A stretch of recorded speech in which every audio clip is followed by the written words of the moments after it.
तो hello hello मेरे प्यारे भाइयों बहनों, कैसे हो आप सब।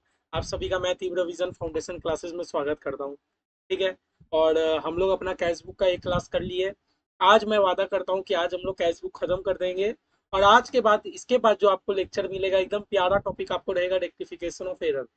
जिसमें हम लोग क्या कर रहे होंगे, एक तरीका का हम लोग ऑडिट कर रहे होंगे, मतलब गलती को हम लोग सुधारेंगे। मतलब पहले हम लोग गलती बताएंगे, गलती को सुधारेंगे, जो आपको मजा आएगा वो करने में।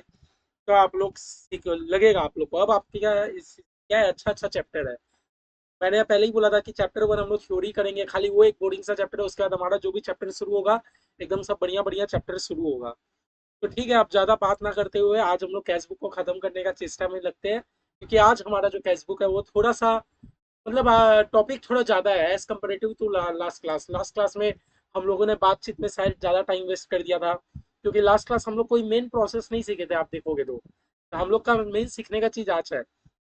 भैया हम लोग कैश बुक में क्या बोले थे कि कैश बुक को हम लोग सब्सिडियरी बुक भी बोलते हैं, साथ साथ प्रिंसिपल बुक भी बोलते हैं। क्यों बोलते हैं ये मैंने आपको बताया था, क्योंकि कैश बुक के लिए हम लोग को अलग से लेजर बनाना नहीं पड़ता। कैश बुक में हम लोग को अलग से लेजर बनाना नहीं पड़ता, क्योंकि आप जो बना रहे हो वही आपका लेजर है। तो इसीलिए कैश बुक जो है हमारा सब्सिडियरी बुक के भी काम करता है, साथ साथ प्रिंसिपल बुक में भी काम करता है। ऐसे हम लोग सब्सिडियरी बुक को बुक्स ऑफ ओरिजिनल एंट्री बोलते हैं और लेजर को प्रिंसिपल बुक्स ऑफ अकाउंट्स बोलते हैं। लेकिन कैश बुक के लिए मेरा वही सब्सिडियरी बुक है, वही प्रिंसिपल बुक है। मेरे को अलग से कुछ बनाने का जरूरत नहीं होता। अब भैया कितने टाइप के कैश बुक होता है हमारा? तो तीन टाइप का कैश बुक होता है। सिंपल कैश बुक जिसको हम लोग सिंगल कॉलम कैश बुक भी बोलते हैं, double double column cash book, triple column cash book. Simple cash book जिसको हम लोग सिंगल कॉलम कैश बुक बोलते हैं, उसमें only and only cash transaction record होता है। ये हम लोग पढ़े थे। इस वाले में ओनली कैश ट्रांजेक्शन रिकॉर्ड होता है, नो बैंक ट्रांजेक्शन। मतलब आपको एग्जाम में हो सकता है सिंगल कॉलम कैश बुक दे दे और आपको बैंक का ट्रांजेक्शन दे दे, तो आपको रिकॉर्ड नहीं करना है, आपको सिर्फ और सिर्फ बैंक का ट्रांजेक्शन रिकॉर्ड करना है। और फिर जो हमारा टू कॉलम यानी डबल कॉलम कैश बुक होता है, इसमें हमारा कैश का कॉलम रहता है और बैंक का रहता है। नहीं तो हमारा कैश का रहता है, डिस्काउंट का कॉलम रहता है। ऐसा कभी नहीं हुआ कि उसमें मेरा बैंक और डिस्काउंट का कॉलम रहे। तो डबल कॉलम कैश बुक मतलब कैश और बैंक का कॉलम, कैश और डिस्काउंट का कॉलम। और जो मेरा ट्रिपल कॉलम कैश बुक रहता है, उसमें मेरा कैश, उसमें हम लोग का क्या क्या आ जाता है, उसमें हम लोग का कैश भी आ जाता है, बैंक भी आ जाता है, डिस्काउंट भी आ जाता है, तीनों कॉलम हो जाता है। ठीक है। फिर दूसरा मैंने आपको एक फॉर्मेट बताया था, जो जब हम लोग डबल कॉलम कैश बुक कर रहे थे, कि डिस्काउंट अलाउड जब भी होता है वो हमारा डेबिट होता है। ये हम लोग तो जर्नल्स में सीख लिए थे। क्योंकि डिस्काउंट अलाउड मेरा खर्चा होता है, खर्चा होता है तो डेबिट होता है। और क्योंकि डिस्काउंट रिसीव मेरा इनकम होता है, इनकम होता है तो क्रेडिट होता है। तो हमेशा हम लोग जब भी डबल कॉलम कैश बुक करेंगे, तो डेबिट साइड जो भी डिस्काउंट रहेगा वो मेरा डिस्काउंट अलाउड वाला रहेगा, और क्रेडिट साइड जो भी रहेगा वो मेरा डिस्काउंट रिसीव्ड वाला रहेगा। छोटा छोटा बात आप लोग ध्यान रखोगे तो अच्छा होगा, नहीं तो दिक्कत हो जाएगा। ठीक है। तो हम लोग सिंपल कैश बुक किए थे। Simple cash book is nothing, बस आपका एक तो जर्नल एंट्रीज वाला ही कॉन्सेप्ट चल रहा था। हम लोग जैसे लेजर पोस्टिंग करते हैं वही काम है। बस याद रखना, हम लोग जब भी कैश बुक बनाते हैं, तो हम लोग जब लेजर सीखे थे, लेजर का फॉर्मेटिंग में हम लोग जेएफ लिख रहे थे। लेकिन कैश बुक का फॉर्मेटिंग में हम लोग को जेएफ नहीं लिखना, हम लोग को एलएफ ही लिखना है। क्योंकि कैश बुक हमारा एक तरीका का सब्सिडियरी बुक भी है, एक तरीका का लेजर भी है। तो सबसे पहले आप सब्सिडियरी बुक में रिकॉर्ड करते हो कि लेजर में काम करते हो? नहीं, हम लोग तो सबसे पहले सब्सिडियरी बुक में रिकॉर्ड कर रहे हैं। तो हम लोग जब कैश बुक बना रहे हैं, तो हम लोग ये एज्यूम करके बना रहे हैं कि हम लोग सबसे पहले सब्सिडियरी बुक्स में रिकॉर्ड करेंगे। इसीलिए आप जब भी जर्नल पास करते हो, तो आप एलएफ लेजर फोलियो का कॉलम बनाते हो। इसीलिए हमारे कैश बुक में भी एलएफ एलएफ बोल के लिखा रहेगा। ठीक है। हम लोग सिंगल कॉलम और हमारा जो डबल कॉलम का एक तो बुक्स हमारे बुक्स में दिया गया था, हम लोग बहुत बढ़िया से कर लिए थे। कोई चीज का हम लोग को दिक्कत नहीं आया था। याद रखना, जब भी हम लोग डबल कॉलम कैश बुक करेंगे, तो उसमें हमारा डिस्काउंट वाला जो कॉलम है वो हमारा टोटल नहीं होगा। क्योंकि जो डिस्काउंट वाला कॉलम होता है ना, डेबिट साइड वाला डिस्काउंट मतलब डिस्काउंट अलाउड होता है, ये अपने को पता है। और जो क्रेडिट साइड वाला डिस्काउंट रहता है वो अपना डिस्काउंट रिसीव्ड होता है, ये भी अपने को पता है। तो जो भी हमारा डिस्काउंट रहेगा वो हमारा डायरेक्टली पीएल में ट्रांसफर हो जाएगा। इसको हम लोग को अलग से लास्ट में बैलेंस सीडी बीडी डाल के अपने को टैली करना नहीं होता है। ये भी हम लोग सीख रहे थे। ठीक है। डिस्काउंट कॉलम खाली टोटल होता है, वो बैलेंस नहीं होता। ठीक है, समझे? आज हम लोग का काम है ट्रिपल कॉलम कैश बुक सीखना। तो ट्रिपल कॉलम कैश बुक में आप लोग को अलग से कोई सीखना नहीं है, आपका एक ही है, जो है आपका वही है। ये जो हमारे बुक में थ्योरी देके रखा है ट्रिपल कॉलम कैश बुक का, इसमें अपने को कोई ऐसा सीखने का चीज नहीं है। बस मैं आज आपको डायरेक्टली हम लोग सम्स में एंटर करते हैं। एक बार सम्स कर लेते हैं, सम्स करने के बाद फिर हम लोग एक बार ये थ्योरी पढ़ते हैं कि एक बार थ्योरी क्या था, ऐसा क्या थ्योरी में नया लिखा है कि जो आपको नहीं पता चला सम से। एक बार हम लोग करके फिर हम लोग देखते हैं। तो क्या हमारा ट्रिपल कॉलम कैश बुक है। ट्रिपल कॉलम कैश बुक क्या बोल रहा है, enter the following transaction with cash, discount and bank column. आपको बोल ही दिया, आप कैश का भी ट्रांजेक्शन रिकॉर्ड करोगे, डिस्काउंट का भी करोगे, बैंक का भी करोगे, इसका मतलब आपसे ट्रिपल कॉलम कैश बुक पूछ रहा है। तो इसका कोई अब हम लोग को क्वेश्चन में हिंट नहीं देना, आपको खुद ही बोल दिया कि कैश बैंक डिस्काउंट आप तीनों चीज को रिकॉर्ड करो। चलिए कर देते हैं। पहले हम लोग कॉलम बना लेते हैं, एक तो रखता फड़कता। फॉर्मेट हमारा सेम है, बस खाली हम लोग जहां एक कॉलम या दो कॉलम बनाते थे, अब हम लोग तीन ठो कॉलम बनाएंगे। मतलब एग्जाम में अगर दे दिया तो आप लोग के लिए एक तो परेशानी वाली बात है, क्योंकि ऐसे ही आप लोग का A4 साइज का पेपर रहता है छोटा छोटा, और उसमें आप लोग तीन तीन ठो कॉलम बनाओगे। दो, तीन, ट्रिपल कॉलम हो गया ये हमारा। एक कॉलम हमारा LF का रहेगा और एक कॉलम हमारा डेट का रहेगा, ये हमारा प्रॉपर फॉर्मेटिंग में भी। एक कॉलम रहेगा हमारा डेट का, फिर यहाँ तीन कॉलम अपने को बनाना है।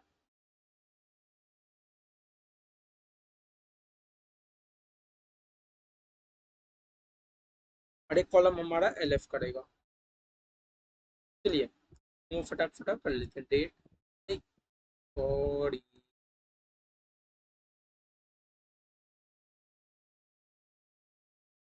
छोटा छोटा एग्जाम में लिख देना ताकि क्लैरिटी रहे, एकदम गंदगी करके अपने को नहीं लिखना।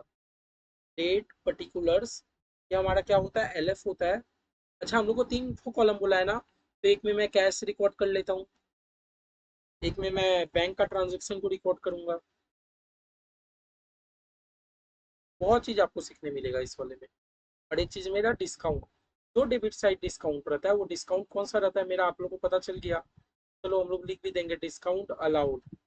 आप लोग एकदम फुल फॉर्म लिखना, आप लोग कहीं पर भी शॉर्ट फॉर्म मत यूज करना, वरना आपके एग्जाम में आपके फैकल्टीज जब रुपया काट लेंगे, एग्जामिनर लोग जब रुपया मतलब रुपया बोला हूँ, रुपया क्यों काटेंगे भाई, जब मार्क्स काट लेंगे तो बोलते बोलते मैं रुपया पे चला गया, जब मार्क्स काट लेंगे फिर आप लोग को दिक्कत हो जाएगा। और ये जो मैं रंगीन पेन का यूज कर रहा हूँ, आप लोग को एग्जाम में अपना ब्लू ब्लैक पेन का यूज नहीं करना, आपको सिर्फ और सिर्फ एक ही पेन जो कि है ब्लैक, आपको हर चीज ब्लैक का यूज करना है।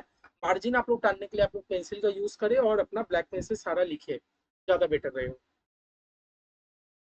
एक तो कैश का कॉलम, कैश इन रुपीज, एक तो बैंक का कॉलम आपका रहेगा, और तीसरा कौन सा रहेगा, डिस्काउंट। क्रेडिट साइड में भैया डिस्काउंट है तो डिस्काउंट इसी को होता है ना मेरा, मैं शॉर्ट फॉर्म लिख रहा हूँ, आप लोग को नहीं लिखना है। तो ये हमारा हो गया डेबिट साइड और ये हो गया हमारा क्रेडिट साइड, ठीक है। तो वही सेम टू सेम अपने को क्या लिखना है, इन द बुक्स ऑफ, किसके बुक्स में काम हो रहा है वो अपने को नहीं दिया, ठीक है ना।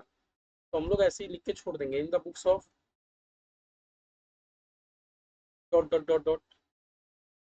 अच्छा ये हमारा क्या ट्रिपल कॉलम कैश बुक है ना, तो हम लोग ऐसे लिख देंगे triple column cash book, mention कर देंगे ट्रिपल कॉलम, कि हमारा तीन तीन ठो कॉलम आया है इसमें, triple column cash book. As on या for the year ended, question में जो बोला हो, हमारा एज ऑन भी नहीं बोला, फॉर द ईयर एंडेड भी नहीं बोला, तो हम लोग ऐसे ही लिख के छोड़ देंगे, ठीक है। ये हमारा क्या चला, इलस्ट्रेशन 3। नंबर लिख देता हूँ, आप लोग जो जो वीडियो देख रहे हो, ठीक है। इलस्ट्रेशन 3 हम लोग कर रहे हैं, ठीक है। अब सबसे पहले हम लोग क्या बोलते हैं, चंद्रिका। कॉमेंस, कॉमेंस मतलब स्टार्ट होता है, आप सभी को पता है। बोला चंद्रिका ने बिजनेस शुरू किया कैश में, चंद्रिका ने बिजनेस शुरू किया कैश में। देखो आप लोग जर्नल एंट्री से भी कर सकते हो, नहीं तो एक सिंपल एंट्री मैंने आपको लास्ट बार डबल कॉलम कैश बुक करते हुए बताया था, कुछ भी रुपया आए तो डेबिट जाए तो क्रेडिट, क्योंकि कैश हमारा कौन सा नेचर है, कैश हमारा एसेट का नेचर है। एसेट मतलब रियल अकाउंट, रियल अकाउंट बोलता है रुपया आता है तो डेबिट करो, एसेट जाता है तो क्रेडिट करो, है ना। कैश हमारा किसके अंदर आता है, personal account, real account, nominal account. Cash तो हमारा रियल अकाउंट होता है। रियल अकाउंट का कॉन्सेप्ट सिंपल बात बताता है, debit what comes in, credit what goes out. Cash आ रहा है तो डेबिट करो, कैश जा रहा है तो क्रेडिट करो। तो आपको अगर फील हो कि हमारे बिजनेस में रुपया आता है, तो हम लोग उसको डेबिट साइड एंट्री मार देंगे। और कभी आपको ऐसा फील हो कि मेरे बिजनेस से रुपया जा रहा है, तो हम लोग उसको क्रेडिट साइड एंट्री कर देंगे, ठीक है।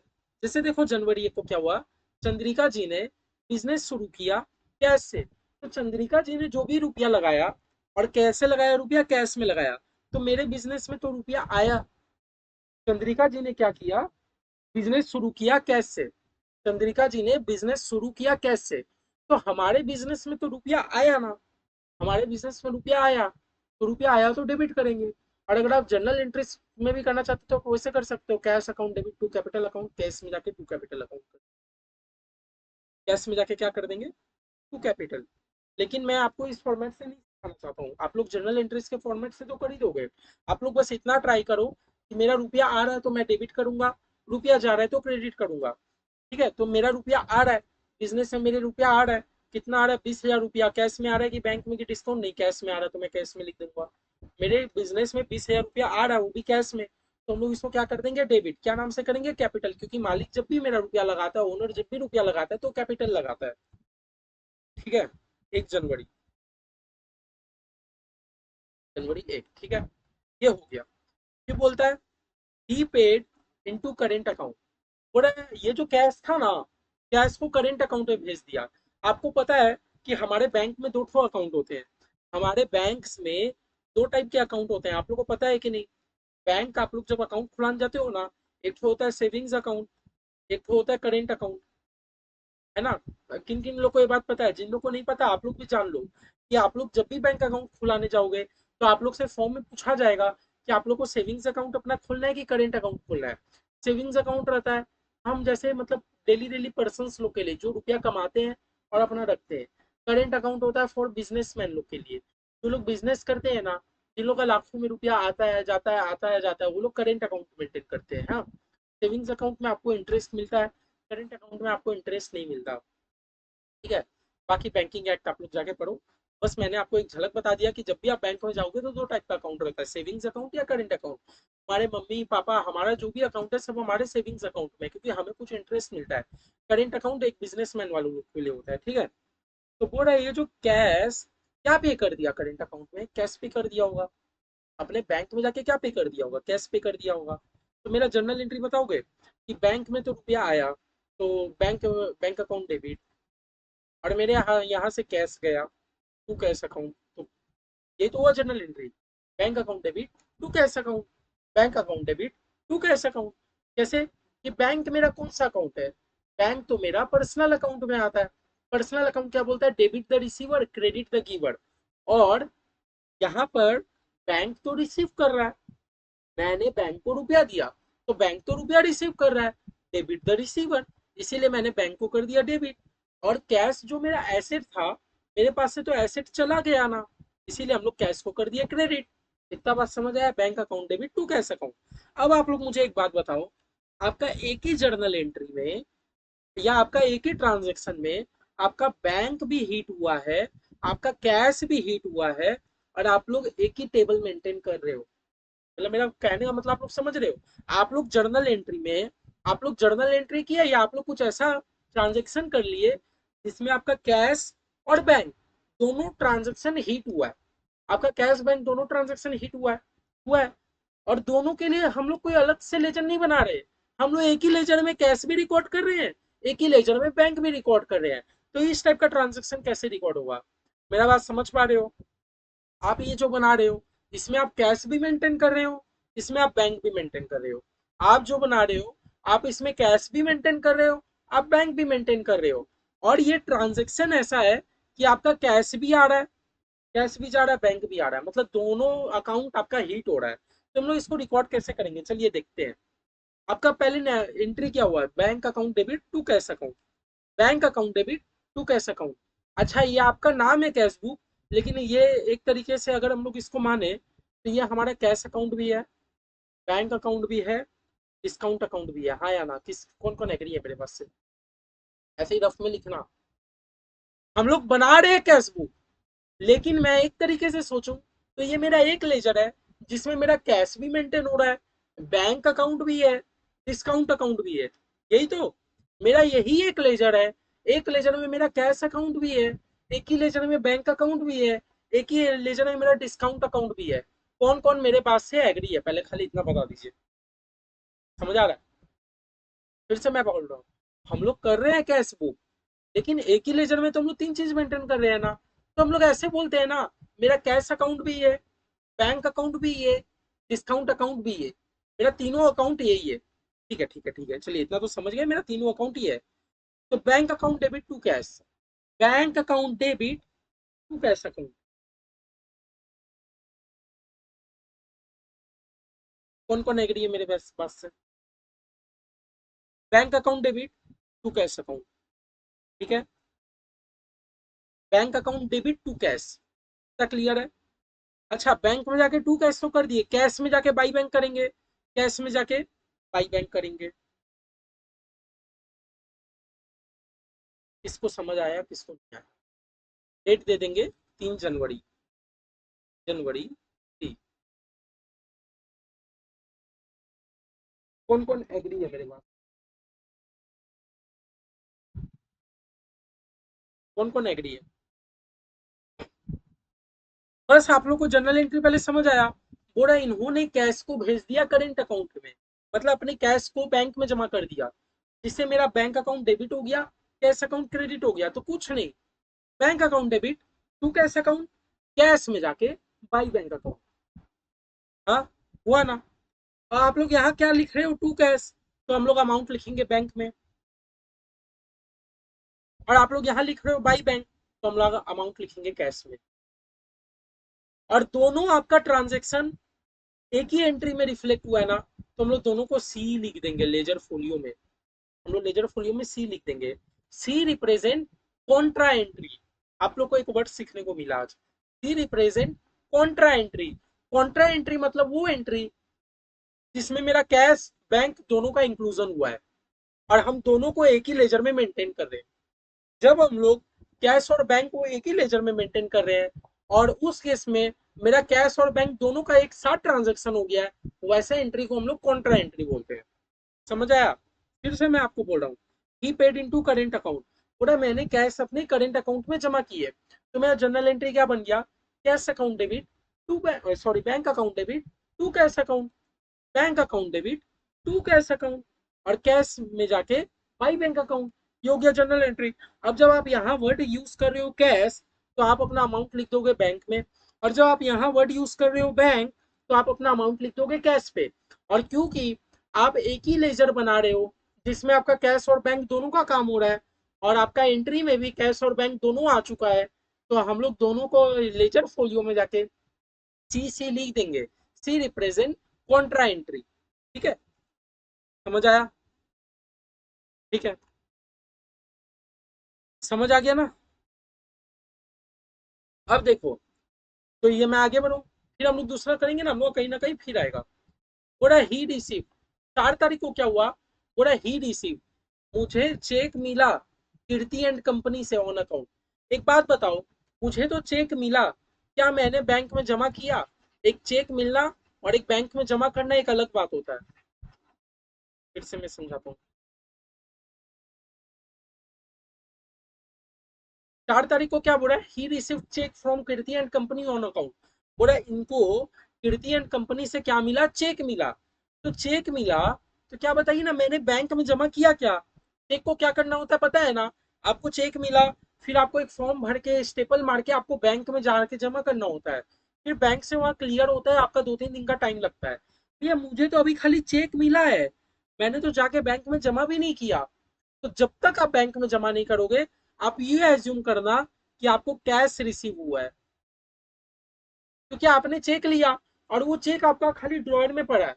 आपने चेक तो रिसीव कर लिया और आपका चेक वो ड्रॉयर में पड़ा है, तो आप क्या एज्यूम करोगे कि मुझे चेक नहीं रिसीव हुआ, अभी फिलहाल के लिए तो मुझे कैश रिसीव हुआ। समझ रहे हो बात? जब तक आप ये चेक जाके अपने बैंक में जमा नहीं कर दोगे, आप ये एज्यूम करना कि मुझे चेक नहीं रिसीव हुआ, मुझे तो कैश रिसीव हुआ। क्यों? आपने चेक लिया, आप तो ड्रॉर में पड़ा है, मतलब एक टाइप का कैश आपका बैंक में, आपका कैश पड़ा हुआ है ड्रॉर में। अब आप जब इसको आप बैंक में जमा करने जाओगे, तब हम लोग इसको बैंक का एंट्री मारेंगे।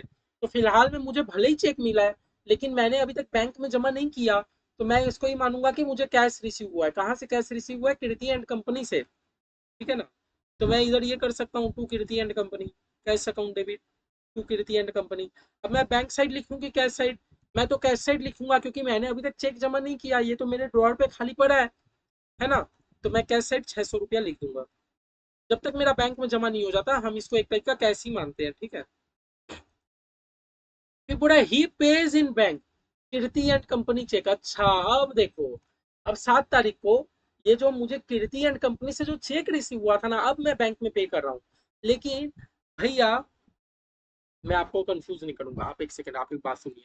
पहले तो मुझे चेक मिला, पहले तो मुझे चेक मिला, मुझे आप दो बात का आंसर कीजिए।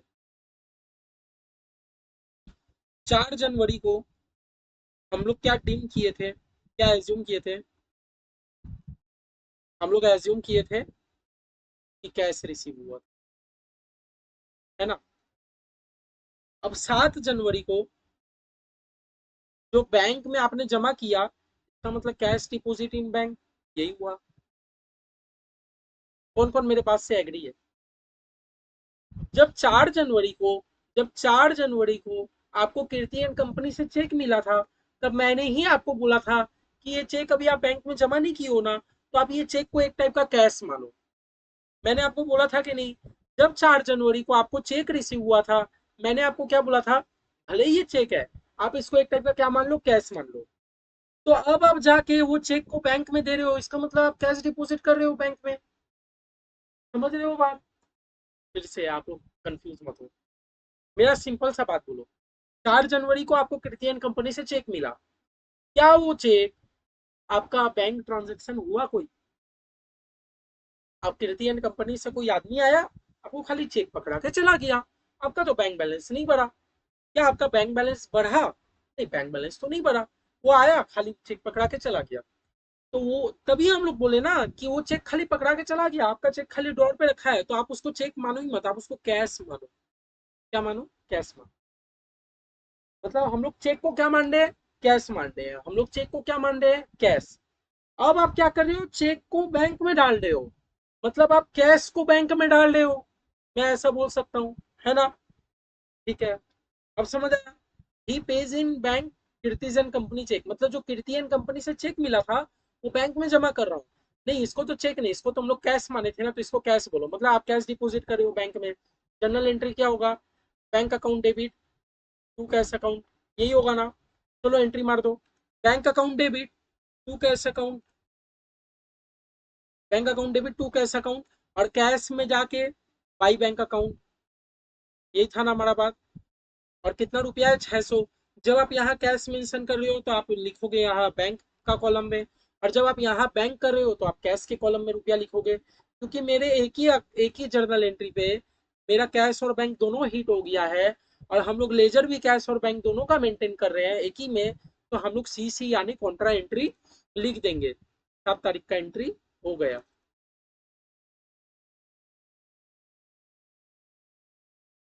ठीक है, आगे क्या बोल रहा है? बोल रहा है ही पे रतन एंड कंपनी बाई चेक।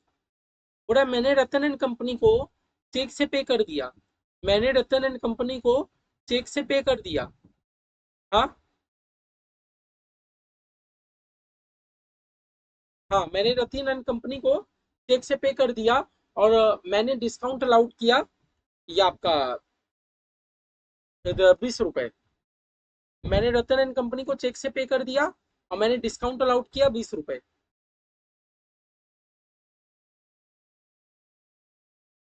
तो इस केस में भी क्या मुझे चेक को कैश मानना है, ये बताइए पहले।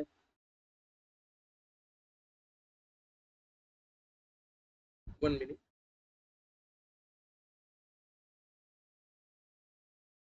बोला मैंने रतन एंड कंपनी को पेमेंट कर दिया। देखिए एक बात याद रखिएगा, खाली at the time of receiving, जब मुझे चेक रिसीव हो रहा है, तभी हम लोग खाली चेक को कैश मानेंगे। पेमेंट करते टाइम हम तो ये मानेंगे कि मेरा बैंक से रुपया कट गया। क्योंकि देखो क्या होता है, क्या होता है, मैं आपको एक स्टोरी सुना रहा हूँ। At the time of receiving, देखो रिसीविंग करते टाइम क्या होता है? पार्टी ए आया, ए आके आपको क्या दे दिया? चेक दे दिया। आप क्या किए? चेक को रिसीव किए। क्या चेक को रिसीव करते ही, मुझे आंसर दीजिए, क्या आपका बैंक बैलेंस बढ़ गया? क्या आपका बैंक बैलेंस बढ़ा? Answer is no. मेरा बैंक बैलेंस तो नहीं बढ़ा। मेरा बैंक बैलेंस तब बढ़ेगा जब मैं चेक को डिपॉजिट करूंगा बैंक में। मेरा बैंक बैलेंस तो तभी बढ़ेगा ना जब मैं चेक को बैंक में डिपॉजिट करूंगा। इसीलिए रिसीव करते टाइम मैंने आपको क्या बोला? कि आप चेक को कैश मान लो, और एक तरीके से मान लेना आप कैश डिपॉजिट कर रहे हो बैंक में, ठीक है। But at the time of payment क्या होता है, at the time of payment क्या होता है, हाँ, मान लो बी, बी ने जाके क्या कर दिया, ए को चेक पे कर दिया, ए को चेक पे कर दिया। अब ए के ऊपर है, ए ये चेक को डिपॉजिट करे या ना डिपॉजिट करे, ए ये चेक को डिपॉजिट करे या ना करे। एज अ बी, मैं क्योंकि बी हूं, मेरे, मैं तो ये एज्यूम कर लिया ना कि मैंने पेमेंट कर दिया। मैं क्या एज्यूम कर बैठा कि मैंने तो पेमेंट कर दिया, अब ये सामने वाला का पार्टी वो चेक डिपॉजिट करे या ना करे। जैसे ही मैंने किसी को चेक पेमेंट कर दिया, मैं तो ये मान लूंगा कि भाई मैंने आज चेक पे किया, मतलब सामने वाला आज ही रुपया उठा सकता है, मतलब मैंने आज चेक पे किया, हो सकता है सामने वाला 10 दिन बाद रुपया उठाए, हो सकता है आज भी उठा ले, हो सकता है 10 भी उठा ले। मैंने चेक पेमेंट कर दिया, मतलब मेरा बैंक से ट्रांजेक्शन हो गया, ठीक है। लेकिन रिसीव करते टाइम जब तक मैं ये चेक बैंक में नहीं डालूंगा, तब तक वो मेरा चेक चेक नहीं है, कैश है एक तरीके का, ठीक है। तो यही था हमारा कहानी। तो यही बोल रहा हूँ। तो मैं, ही पे रतन एंड कंपनी, मैंने रतन एंड कंपनी को चेक में पेमेंट किया, मैंने रतन एंड कंपनी को चेक में पेमेंट किया। तो एंट्री बता दीजिए, एंट्री बता दीजिए, और डिस्काउंट भी मैंने अलाउ किया। तो रतन एंड कंपनी एक तरीका पर्सनल अकाउंट है, पर्सनल अकाउंट होता है debit the receiver, debit the receiver, Ratan and company receiver है, Ratan and company debit. Discount allowed मेरा खर्चा होता है, तो खर्चा डेबिट।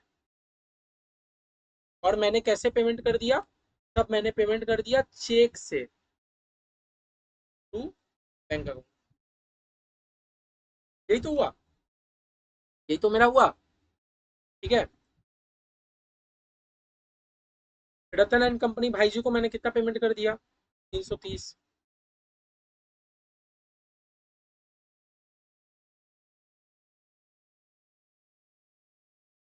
और ये वही मैं सोचू क्या गड़बड़ हो रहा। हाँ, बोल रहा है इज अलाउड डिस्काउंट, मैं जब किसी को पेमेंट करता हूँ, तो मैं डिस्काउंट अलाउड करता हूँ कि मैं रिसीव करता हूँ।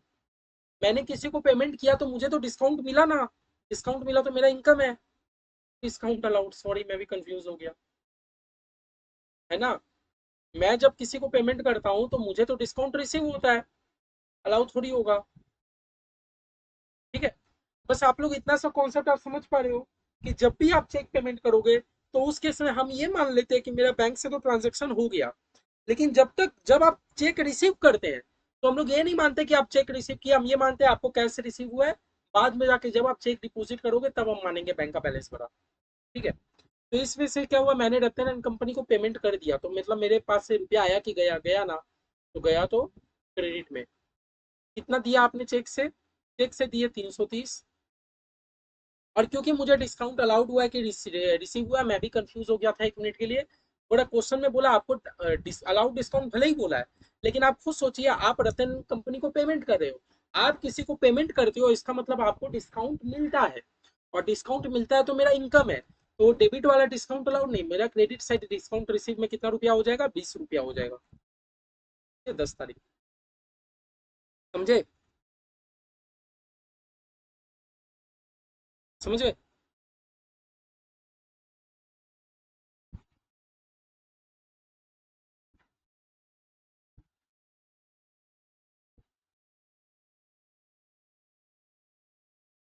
अब देखो, what a Tripathi and company pays into his bank account, पूरा त्रिपाठी एंड कंपनी ने क्या किया, बैंक अकाउंट में पे कर दिया। मैं तो त्रिपाठी एंड कंपनी नहीं हूँ, अगर मैं होता तो ये ऐसा एंट्री हो जाता कि मैंने पेमेंट किया है। मैं तो त्रिपाठी कंपनी नहीं हूँ, मैं तो चंद्रिका हूँ, जो जो चंद्रिका क्या कर रहा है, बिजनेस शुरू कर रहा है। तो बोला त्रिपाठी एंड कंपनी ना डायरेक्टली बैंक अकाउंट में पे कर दिया, त्रिपाठी एंड कंपनी मेरे बैंक अकाउंट में पे कर दिया, तो मेरे पास रुपया आया, आया तो debit to Tripathi and company. आप लोग जनरल एंट्री भी सोच सकते हो, यही होगा ना, bank account debit to Tripathi and company. कितना बैंक में कितना रुपया आया, 475 रुपया, तो मैं बैंक के साइड लिखूंगा 475। कितना तारीख का ट्रांजेक्शन है, 12 तारीख का। फिर बोलता है ही रिसीव चेक, मुझे चेक रिसीव हुआ वारसी से। अब वो ये मत बोलो चेक रिसीव हुआ, क्योंकि जब मैं चेक रिसीव करता हूँ, ये तो चेक मेरे ड्रॉअर में पड़ा है ना। एक तरीका का क्या रिसीव हुआ, मुझे कैश रिसीव, है ना, मुझे कैश रिसीव हुआ। किससे कैश रिसीव हुआ? वारसी से। और जब मैं किसी से रुपया लेता हूँ, इसका मतलब मुझे डिस्काउंट मिलता नहीं है, मुझे देना पड़ेगा डिस्काउंट। आप किसी से रुपया ले रहे हो तो डिस्काउंट अलाउड कौन करेगा? सामने वाला करेगा कि आप करोगे? भैया मुझे ही खरीदना करना पड़ेगा, है ना। तो पहला बात तो मेरे वारसी से रुपया आया, तो आया तो डेबिट कर साइड कर दो। अच्छा, वारसी से कैश में आया कि बैंक में? आया तो चेक, लेकिन जब तक चेक हम लोग बैंक में डिपॉजिट नहीं कर देते, हम लोग उसको एक टाइप का कैश मानते हैं, इसलिए हम लोग कैश साइड में ही लिखेंगे। कितना रुपया? 450 रुपया कैश साइड लिखेंगे। और क्योंकि मैंने डिस्काउंट अलाउड किया है, डिस्काउंट अलाउड मेरा खर्चा होता है, इसीलिए डेबिट साइड जो भी मेरा डिस्काउंट लिखा रहता है वो डिस्काउंट अलाउड होता है। कितना का? 35 रुपया का डिस्काउंट। क्लियर? उसके बाद कितने तारीख का ट्रांजेक्शन था मेरा वार्षिक का? 15 तारीख का ट्रांजेक्शन था। उसके बाद बोलता है ही रिसीव कैश, मुझे कैश रिसीव हुआ। मुझे पहला बात तो कैश रिसीव हुआ, ठीक है। और साथ ही साथ मुझे चेक मिला 100 का, मतलब कैश भी मिला, चेक भी मिला, कैश भी मिला, चेक भी मिला। तो जब तक मैं चेक को बैंक में डिपॉजिट ना कर दूं, मैं तो ये मानता हूं ना, ठीक है छोड़ो, आपको ऐसे सिखा दो। 20 तारीख को पहले कैश रिसीव हुआ। क्यों कैश रिसीव हुआ? क्योंकि मैंने सेल किया था। सेल्स कितना का? 75 का। एक तो ये रिसीव हुआ कैश में। और पूरा चेक में रिसीव हुआ 100 रुपया। अभी अभी कहानी बताया ना कि जब तक आपको चेक रिसीव होता है वो तो ड्रॉअर में पड़ा रहता है। जब तक आप बाकी का फॉर्मेलिटीज नहीं कंप्लीट कर देते कि आप चेक को बैंक में डिपॉजिट करोगे, तब तक आपका हम लोग ये चेक को भी क्या मान लेंगे? कैश मान लेंगे। ठीक है। तो ये जो मुझे 100 रुपया का चेक मिला, ये बैंक में नहीं जाएगा, ये एक टाइप का कैश ही हो गया। ठीक है। अब देखते हैं कभी बैंक में इन्होंने जमा किया कि नहीं। बोला ही पेज इन टू बैंक, मैं बैंक में जमा कर दिया। कौन कौन सा चेक? 15 तारीख को जो चेक मिला था, 30 तारीख को जो चेक मिला था। तो अब हम लोग सारा चेक को क्या मान लेते हैं? बैंक। हम लोग सारा चेक को क्या मान लेते हैं? कैश। मतलब हम लोग अब ये नहीं बोलेंगे कि चेक जमा करेगा, क्योंकि चेक रिसीव करते टाइम तो हम लोग उसको कैश मान लिए थे। तो हम लोग ये एज्यूम करेंगे कि मैंने कैश डिपॉजिट किया है बैंक में। तो 15 तारीख को मुझे कितने रुपए का कैश मिला था, मतलब चेक मिला था? तो 15 तारीख को मुझे 450 रुपए का चेक मिला था। और आपका 20 तारीख को कितने रुपए का चेक मिला था? 100 रुपए का। टोटल 550 रुपया का आपने क्या कर दिया? चेक को बैंक में डाल दिया, मतलब आपने कैश को बैंक में डाल दिया। तो एंट्री क्या हो जाएगा? Bank account debit to cash. कितना रुपया? 550 गुरु तो सही है। 550 कैसे? क्योंकि आपका जो 15 तारीख है, 15 तारीख को आपका चेक का दाम था कितना रुपए? 450 का। अच्छा। और आपको जो 20 तारीख को चेक मिला 100 रुपए का, तो टोटल 550 का ट्रांजेक्शन हुआ, है ना। तो क्या एंट्री हो जाएगा? Bank account debit to cash. और कैश में जाके बाई बैंक। अब क्योंकि आप बैंक लिख रहे हो तो आप अमाउंट लिखोगे कैश साइड 550। और क्योंकि आप कैश लिख रहे हो तो आप अमाउंट लिखोगे बैंक साइड 550। और क्योंकि दोनों एक ही एंट्री है ना, एक जर्नल एंट्री पे कैश बैंक दोनों है, तो हम लोग सी सी यानी कॉन्ट्रा एंट्री यहाँ पर मेंशन कर देंगे। सी मतलब कॉन्ट्रा एंट्री। ठीक है। आगे क्या बोल रहा है? ही पे फॉर कैश परचेज, मैंने कैश में परचेज किया जिसके लिए मुझे पे करना पड़ेगा 275। 27 तारीख मुझे पेमेंट करना पड़ा बाई परचेजेस। अच्छा, कैसे पे किया? कैश में पे कर दिया 275। अब बोला ही पे सन्ड्री एक्सपेंस इन कैश। अच्छा, आपका कुछ एक्सपेंस लगा, उसने उसको भी आप कैश में पे करते हो। भाई सन्ड्री एक्सपेंस हुआ मेरा। भाई सन्ड्री एक्सपेंस एग्जाम में बढ़िया से फॉर्मेटिंग करोगे तो बढ़िया से कर पाओगे, कोई दिक्कत की बात नहीं है। 50 रुपए आपने कैश में पे, और कोई ट्रांजेक्शन नहीं है। अब हमें क्या करना है? अब हमें खाली ट्रांजेक्शन का टोटल करना है। तो आप खाली टोटल बता दीजिए।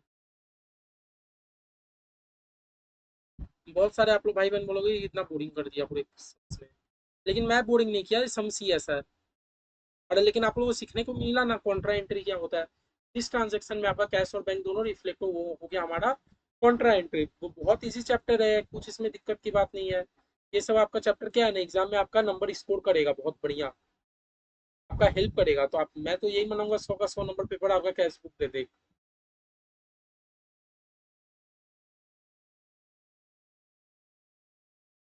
देखो हर सम होने के बाद ना एकदम फाइनल कॉलम में आप 2 लाइन टानना, और आपका बेटर लगेगा।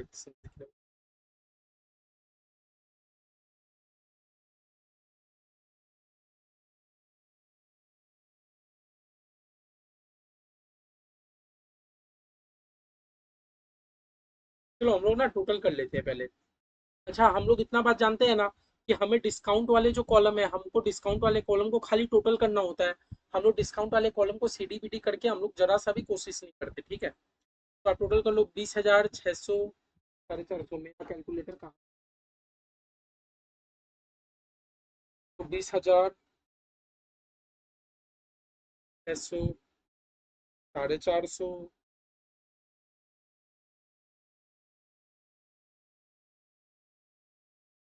7500। आपका इस साइड कितना हो गया? 21,225। ठीक है। इस साइड कितना हो रहा है? तो इस साइड भी मुझे कितना लाना है? 21,225, क्योंकि मुझे देख के लग रहा है उससे कम ही होगा। 19,600, 400, 475,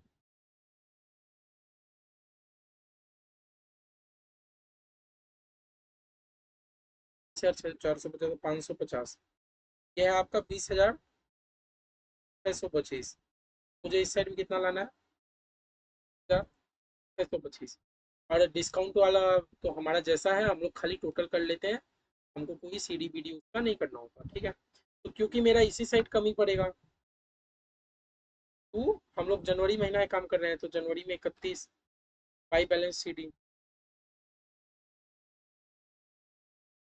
माइनस करो। 21,225, इसमें से हम लोग 19,000 माइनस 600 माइनस 550 माइनस 275 माइनस 50, मेरा 750 का कैश में सीडी आया। और बैंक से तो कोई ट्रांजेक्शन, 20,625 में से 300 हटा दो, तो मेरा 20,295 है। और ये तो हम लोग सीडी थोड़ी करते हैं डिस्काउंट का, डिस्काउंट तो हमारा ऐसे ही पड़ा रहता है। अब सीडी का हम लोग क्या कर देंगे, फेब्रवरी 1 में हम लोग कर देंगे टू बैलेंस बीडी। कैश में है 750, नहीं इधर थोड़ी।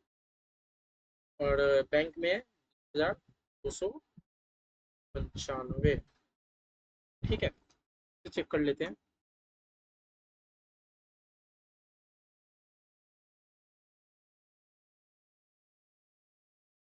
कैश में मेरा 300 रुपया बच रहा।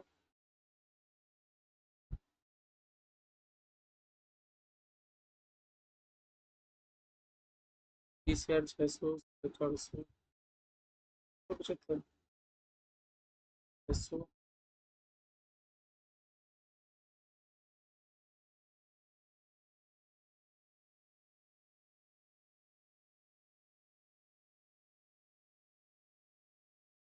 25 तारीख का जो ट्रांजेक्शन हुआ, सॉरी सॉरी सॉरी सॉरी, एक गलती हो गया, एक गलती हो गया, एक गलती हो गया। जो 25 तारीख का हमारा ट्रांजेक्शन हुआ है, 25 तारीख का जो हमारा ट्रांजेक्शन हुआ है, खाली वही एंट्री के चलते गलती हो गया। आप लोगों ने भी याद नहीं दिलाया। बोला 25 तारीख का जो ट्रांजेक्शन था, कोई गलती नहीं है, ऐसा कोई मेजर गलती नहीं है किसी को। बोला हम लोग अमाउंट को ध्यान ही नहीं दिया, हम लोग खाली इतना सा पढ़ के छोड़ दिया। 25 तारीख को जो ट्रांजेक्शन हुआ है, बोला ही पेज इन टू बैंक, हमने बैंक में जमा किया, इंक्लूडिंग, मतलब और भी चीज जमा किया, साथ साथ जो 15 तारीख को और 20 तारीख को जो चेक मिले थे। तो 15 तारीख को मुझे कितना का चेक मिला था? 15 तारीख को मुझे 450 का चेक मिला था। 20 तारीख को मुझे कितने का चेक मिला? 100 का चेक मिला। लेकिन आपने बैंक में 1,000 रुपये जमा किया, है ना। मतलब 450, 100 हो गया 550। मतलब आपने 450 रुपया बैंक में और कुछ जमा किया होगा। मतलब टोटल आपने बैंक में कितना जमा किया? 1,000। तो हमें 1,000 करना है इस ट्रांजेक्शन को। इस ट्रांजेक्शन को क्या करना है? 1,000 के चलते डिफरेंस आ रहा है। ठीक है, तो मेरा इस साइड चेंजेस होगा थोड़ा।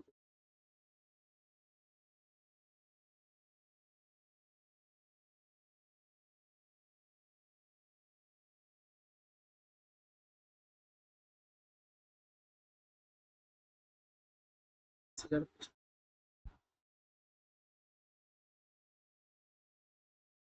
सब जगह में 20,075।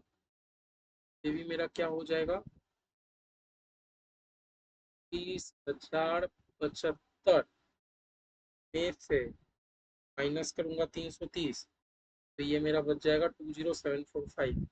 बाकी हमारा सम्स एकदम सही है, नो डाउट। ठीक है, 21,225 में से यहाँ पर मैं क्या करूंगा, 21,225 में से आपका 19,000 तो एक हो गया, तो आपका 1,000 गया, तो आपका 275 गया, और एक तो आपका 50 गया, तो आपका कैश में कितना बचा पता है, 300 बचा। ठीक है, तो हमारा सही है। फिर कैश में बचा 300,2074, थोड़ा सा चेंजेस समझ आए सम्स। देखो सम्स में हमारा ऐसा कुछ नहीं था, सम्स में हमारा बस दो चीज नया सीखने का था, कि जब भी आप अपना पेमेंट करते हो करेंट अकाउंट में, और क्योंकि आप तो लेजर एक ही बना रहे हो, आप एक ही लेजर में कैश को भी रिकॉर्ड करे हो, आप एक ही लेजर में बैंक को भी रिकॉर्ड करे हो, आप एक ही लेजर में डिस्काउंट को भी रिकॉर्ड करे हो, तो आप एक ही लेजर में जब तीनों बना रहे हो, लेकिन आपका एक ऐसा सिचुएशन हो गया जिसमें हमारा कैश और बैंक दोनों का ट्रांजेक्शन हो रहा है, तो उस केस में हम लोग ऐसा एंट्री को क्या बोलते हैं, कॉन्ट्रा एंट्री बोलते हैं। हाँ, ठीक है, कुछ नहीं होता, नॉर्मल जैसे लेजर रिकॉर्ड करते हैं वैसे ही करते हैं। बस आप क्योंकि कैश मेंशन किया हो तो आप डिस्काउंट साइड अमाउंट लिखोगे, और क्योंकि आपने बैंक मेंशन किया तो आप कैश साइड रिकॉर्ड करोगे, बस उतना सही। और दूसरा हम लोगों ने क्या सीखा, कि जब भी आप चेक रिसीव करते हो किसी से, जब भी आप किसी से चेक रिसीव करते हो, तो at the time of receiving हम लोग चेक को मानते हैं कैश, तो हम लोग ये एंट्री मानेंगे कि हम लोग को कैश रिसीव हुआ। बाद में हम लोग ये मानेंगे कि कैश हम लोगों ने बैंक में डिपॉजिट किया। लेकिन जब आप चेक पेमेंट करते हो किसी को, तब हम लोग उसको कैश नहीं मानते। क्यों नहीं मानते, क्योंकि हम लोग ये मानते हैं कि हम लोग का तो बैंक से पेमेंट हो गया, अभी सामने वाले का प्रॉब्लम है, वो उसको कब डिपॉजिट करता है, नहीं करता है।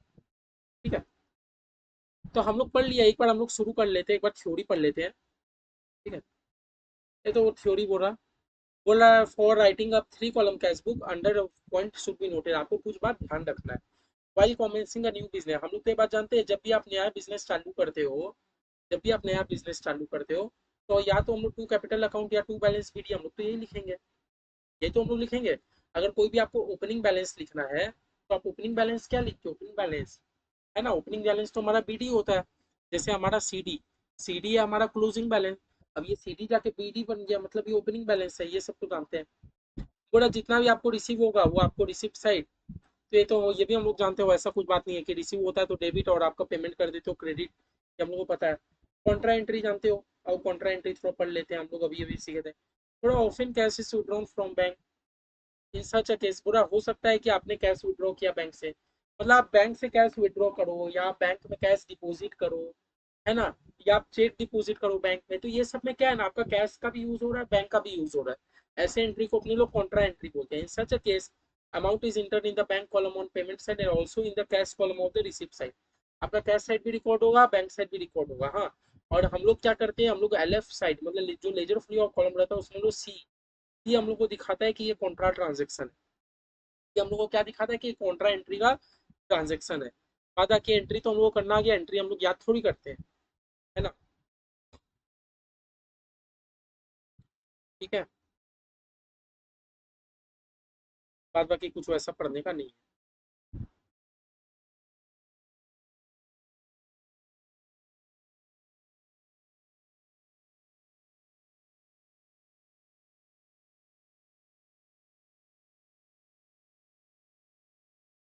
हमारा एक सम्स और है, ट्रिपल कॉलम कैश बुक का, हम लोग को कल के ब्लैक खत्म कर लेते हैं।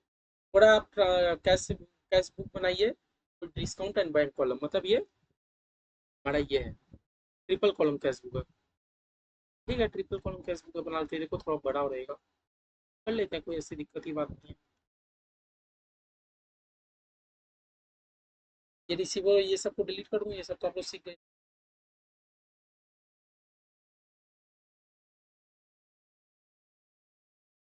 आज खत्म कर देंगे, पेटी कैश बुक के लिए और रख के फायदा नहीं है, आज हम लोग पेटी कैश बुक भी करें, खत्म कर देते हैं, हो सकता है क्लास थोड़ा सा लंबा हो जाए, आप लोग मैनेज करो। ऐसा वाटर पी लो।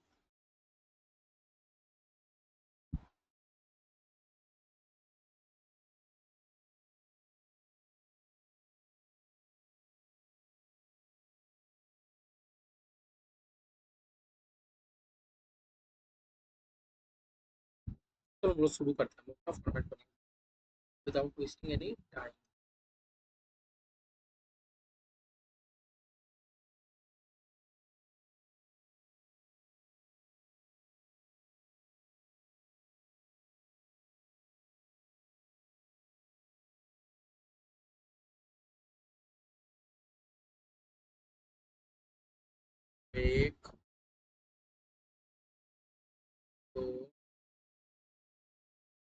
तीन ट्रिपल कॉलम है ना। एक हमारा कॉलम रहेगा लेजर फोलियो का, ये हमारा रहेगा डेट, इधर भी ये हमारा रहेगा डेट, तीन ठो कॉलम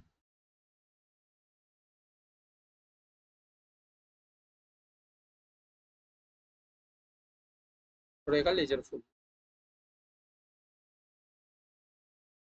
ठीक है, तो जल्दी से हम लोग नाम दे देते हैं, नामकरण कर देते हैं, date, particulars, LF ledger folio, एक है कैश, एक है बैंक, होता है हमारा डिस्काउंट। आप लोग लेकिन शॉर्ट फॉर्म मत यूज कीजिएगा, डेट, पर्टिकुलर्स, लेजर फोलियो, एक होता है हमारा कैश,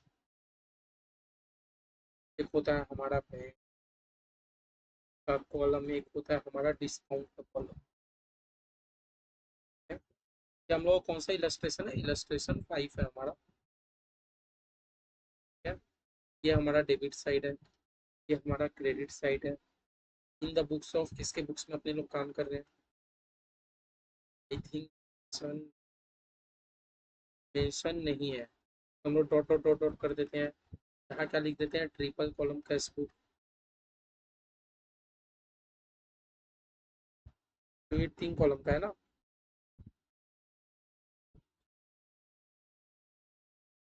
ठीक है, आपको बस ऐसे अपना अपने तरफ से आपको फॉर्मेटिंग क्लियर रखना है, बाद बाकी एग्जामिनर जो पूछे पूछे। वो रहा है सबसे पहले, बोला मार्च को क्या हुआ, आपके हाथ में कैश है। तो कभी भी हमारे हाथ में अगर कैश है तो मतलब मेरा एसेट है पहले से, समझ रहे हो। आपके हाथ में कैश है, कैश है पहले से, तो इसका मतलब ये मेरा एक टाइप का एसेट हुआ कि नहीं। आप कोई नया बिजनेस शुरू कर रहे हो, आप बोल रहे हो कि मेरे पास तो एसी पहले से ही है, मैं नया एसी, मैं जो बिजनेस करूंगा मैं उसमें एसी नहीं खरीदूंगा। क्यों नहीं आप एसी खरीद रहे हो, क्योंकि आप बोलो मेरे पास पहले से है, मतलब आपके पास कुछ पहले से संपत्ति पड़ा है। तो ऐसे ही कैश इन हैंड का मतलब क्या, कि मेरे पास कैश पड़ा है ना। तो पड़ा है तो एसेट है, एसेट क्या होता है, डेबिट। तो हम लोग यहाँ लिखते हैं टू बैलेंस बीडी, तारीख मार्च 1, समझ पा रहे हो बात। हाँ, बीडी, क्योंकि आपके पास कैश पड़ा है मतलब वो आपका एक टाइप का एसेट है। और एसेट हमारा डेबिट होता है कि क्रेडिट होता है, डेबिट होता है, ये अपने को पता है। तो मैं ये लिख दिया टू बैलेंस बीडी, मतलब शुरुआत से आपके पास 15,000 तो पड़ा है, क्या पड़ा है, कैश पड़ा है। अब ये लिखा है ओवरड्राफ्ट इन बैंक। वर्ड ओवरड्राफ्ट समझते हो, मैंने कोई लेक्चर में शायद बताया भी था। ओवरड्राफ्ट का मतलब क्या होता है, कि आपका बैंक में है 500 हजार रुपए, आप बैंक से निकाल लेते हो 2,000 रुपए। ये फैसिलिटी सबको नहीं मिलता, हम लोग को स्पेशली बैंक में अप्लाई करना होता है। मतलब आपके बैंक में है 1,000 रुपए और आप निकाल रहे हो 2,000 रुपए, मतलब आपने 1,000 ज्यादा निकाल लिया। तो जो 1,000 ज्यादा निकाल लिया उसको हम लोग बोलेंगे ओवरड्राफ्ट, क्योंकि आपके माथे में कर्जा है ना, कि आपको बैंक को पे करना होगा। समझ रहे हो। जैसे मान लो एग्जाम्पल देते हैं, बैलेंस इन बैंक, आपके बैंक में बैलेंस है 500 रुपए, तो मान लो 1,500, आपके बैंक में कितना बैलेंस है 1,500, और आप विड्रॉ कर लेते हो 2,000, मतलब आपने कितना एक्स्ट्रा विड्रॉ किया मुझे ये बता दीजिए। आपके पास बैलेंस है 1,500, आप विड्रॉ करते हो 2,000, मतलब आपने 500 एक्स्ट्रा विड्रॉ कर लिया। क्या आपको ये रुपया बैंक को रिटर्न करना है कि नहीं, करना तो है। यही 500 जो एक्स्ट्रा आपने विड्रॉ कर लिया, इसको हम लोग बोलते हैं ओवरड्राफ्ट। मतलब आपके लिए एक कर्जा है ओवरड्राफ्ट। तो शुरुआत शुरुआत में आपके पास कर्जा है, तो शुरुआत का चीज को तो हम लोग बीडी लिखते हैं, लेकिन कर्जा तो हमारा क्रेडिट होता है ना, तो बीडी तो लिखेंगे ही, लेकिन टू साइड नहीं, बाई साइड बीडी लिखेंगे। ये बात समझ आया। और एक बैंक में कर्जा है ना 500 का, तो बैंक में जाके 500, किस किस को समझ आया। अगर मेरा एसेट का चीज है, शुरुआत का चीज मेरा एसेट है, तो हम लोग एसेट साइड कर देंगे। अगर शुरुआत का चीज मेरा लाइबिलिटी नेचर का है, तो हम लोग क्रेडिट साइड जाके बीडी कर देंगे, कोई दिक्कत नहीं है, बीडी तो आपका कहीं पर भी हो सकता है। समझ आया। फिर बोला मैंने कैश सेल किया, तो सेल किया तो कैश आया 3,000,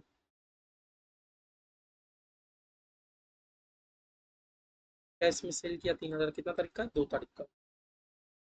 फिर बोला मैंने सुशील ब्रदर्स को चेक में पेमेंट कर दिया, क्या पेमेंट करते टाइम हम लोग चेक को कैश बोलते हैं? नहीं, नहीं भैया नहीं। पेमेंट करते टाइम तो हम लोग ये एज्यूम करते हैं कि मैंने तो बैंक से पेमेंट कर दिया। सामने वाला का प्रॉब्लम है, उसको जो करना है करे, मैंने तो पेमेंट कर दिया। तो मैंने सुशील एंड ब्रदर्स को बैंक से पेमेंट किया। और जब मैं किसी को पेमेंट करता हूँ तो मैं डिस्काउंट देता नहीं हूँ, मुझे रिसीव होता है ना भाई। सुशील ब्रदर्स, मैंने सुशील ब्रदर्स भाई जी को कितना बैंक से पेमेंट कर दिया? 3400 रुपये बैंक से दे दिया। और डिस्काउंट मैंने 100 का रिसीव किया। तो डिस्काउंट रिसीव मेरा इनकम होता है, तो इनकम होता है तो इसीलिए वो क्रेडिट है। ठीक है। बोला मैंने सेल किया थ्रू क्रेडिट कार्ड। तो आप, मतलब आपने सेल किया क्रेडिट कार्ड से। तो जब भी आप क्रेडिट कार्ड, मतलब मैं बैंक बोल दूं क्या, ये बता दीजिए। मतलब आपने बिक्री किया और आपको बिक्री करके क्रेडिट कार्ड के थ्रू बिक्री किया, मतलब आपके बैंक में रुपया आ रहा है बिक्री करके, है ना। आप बिक्री तो कर रहे हो, लेकिन बिक्री करके रुपया अल्टीमेट है कहाँ आ रहा है? क्रेडिट कार्ड के थ्रू बैंक में ही तो आता है। तो 2800 रुपया आपके बैंक में आ गया। ये तो 5 तारीख का एंट्री है। फिर बोलता है आपको चेक मिला। क्या मुझे चेक मिला कि कैश मिला? मैं तो ये मानूंगा कि मुझे कैश मिला, क्योंकि चेक तो मेरे पास अभी पड़ा है। ये चेक अभी मेरे पास, तो ये चेक अभी भी पड़ा है। मैं तो यही मानूंगा कि मुझे कैश मिला।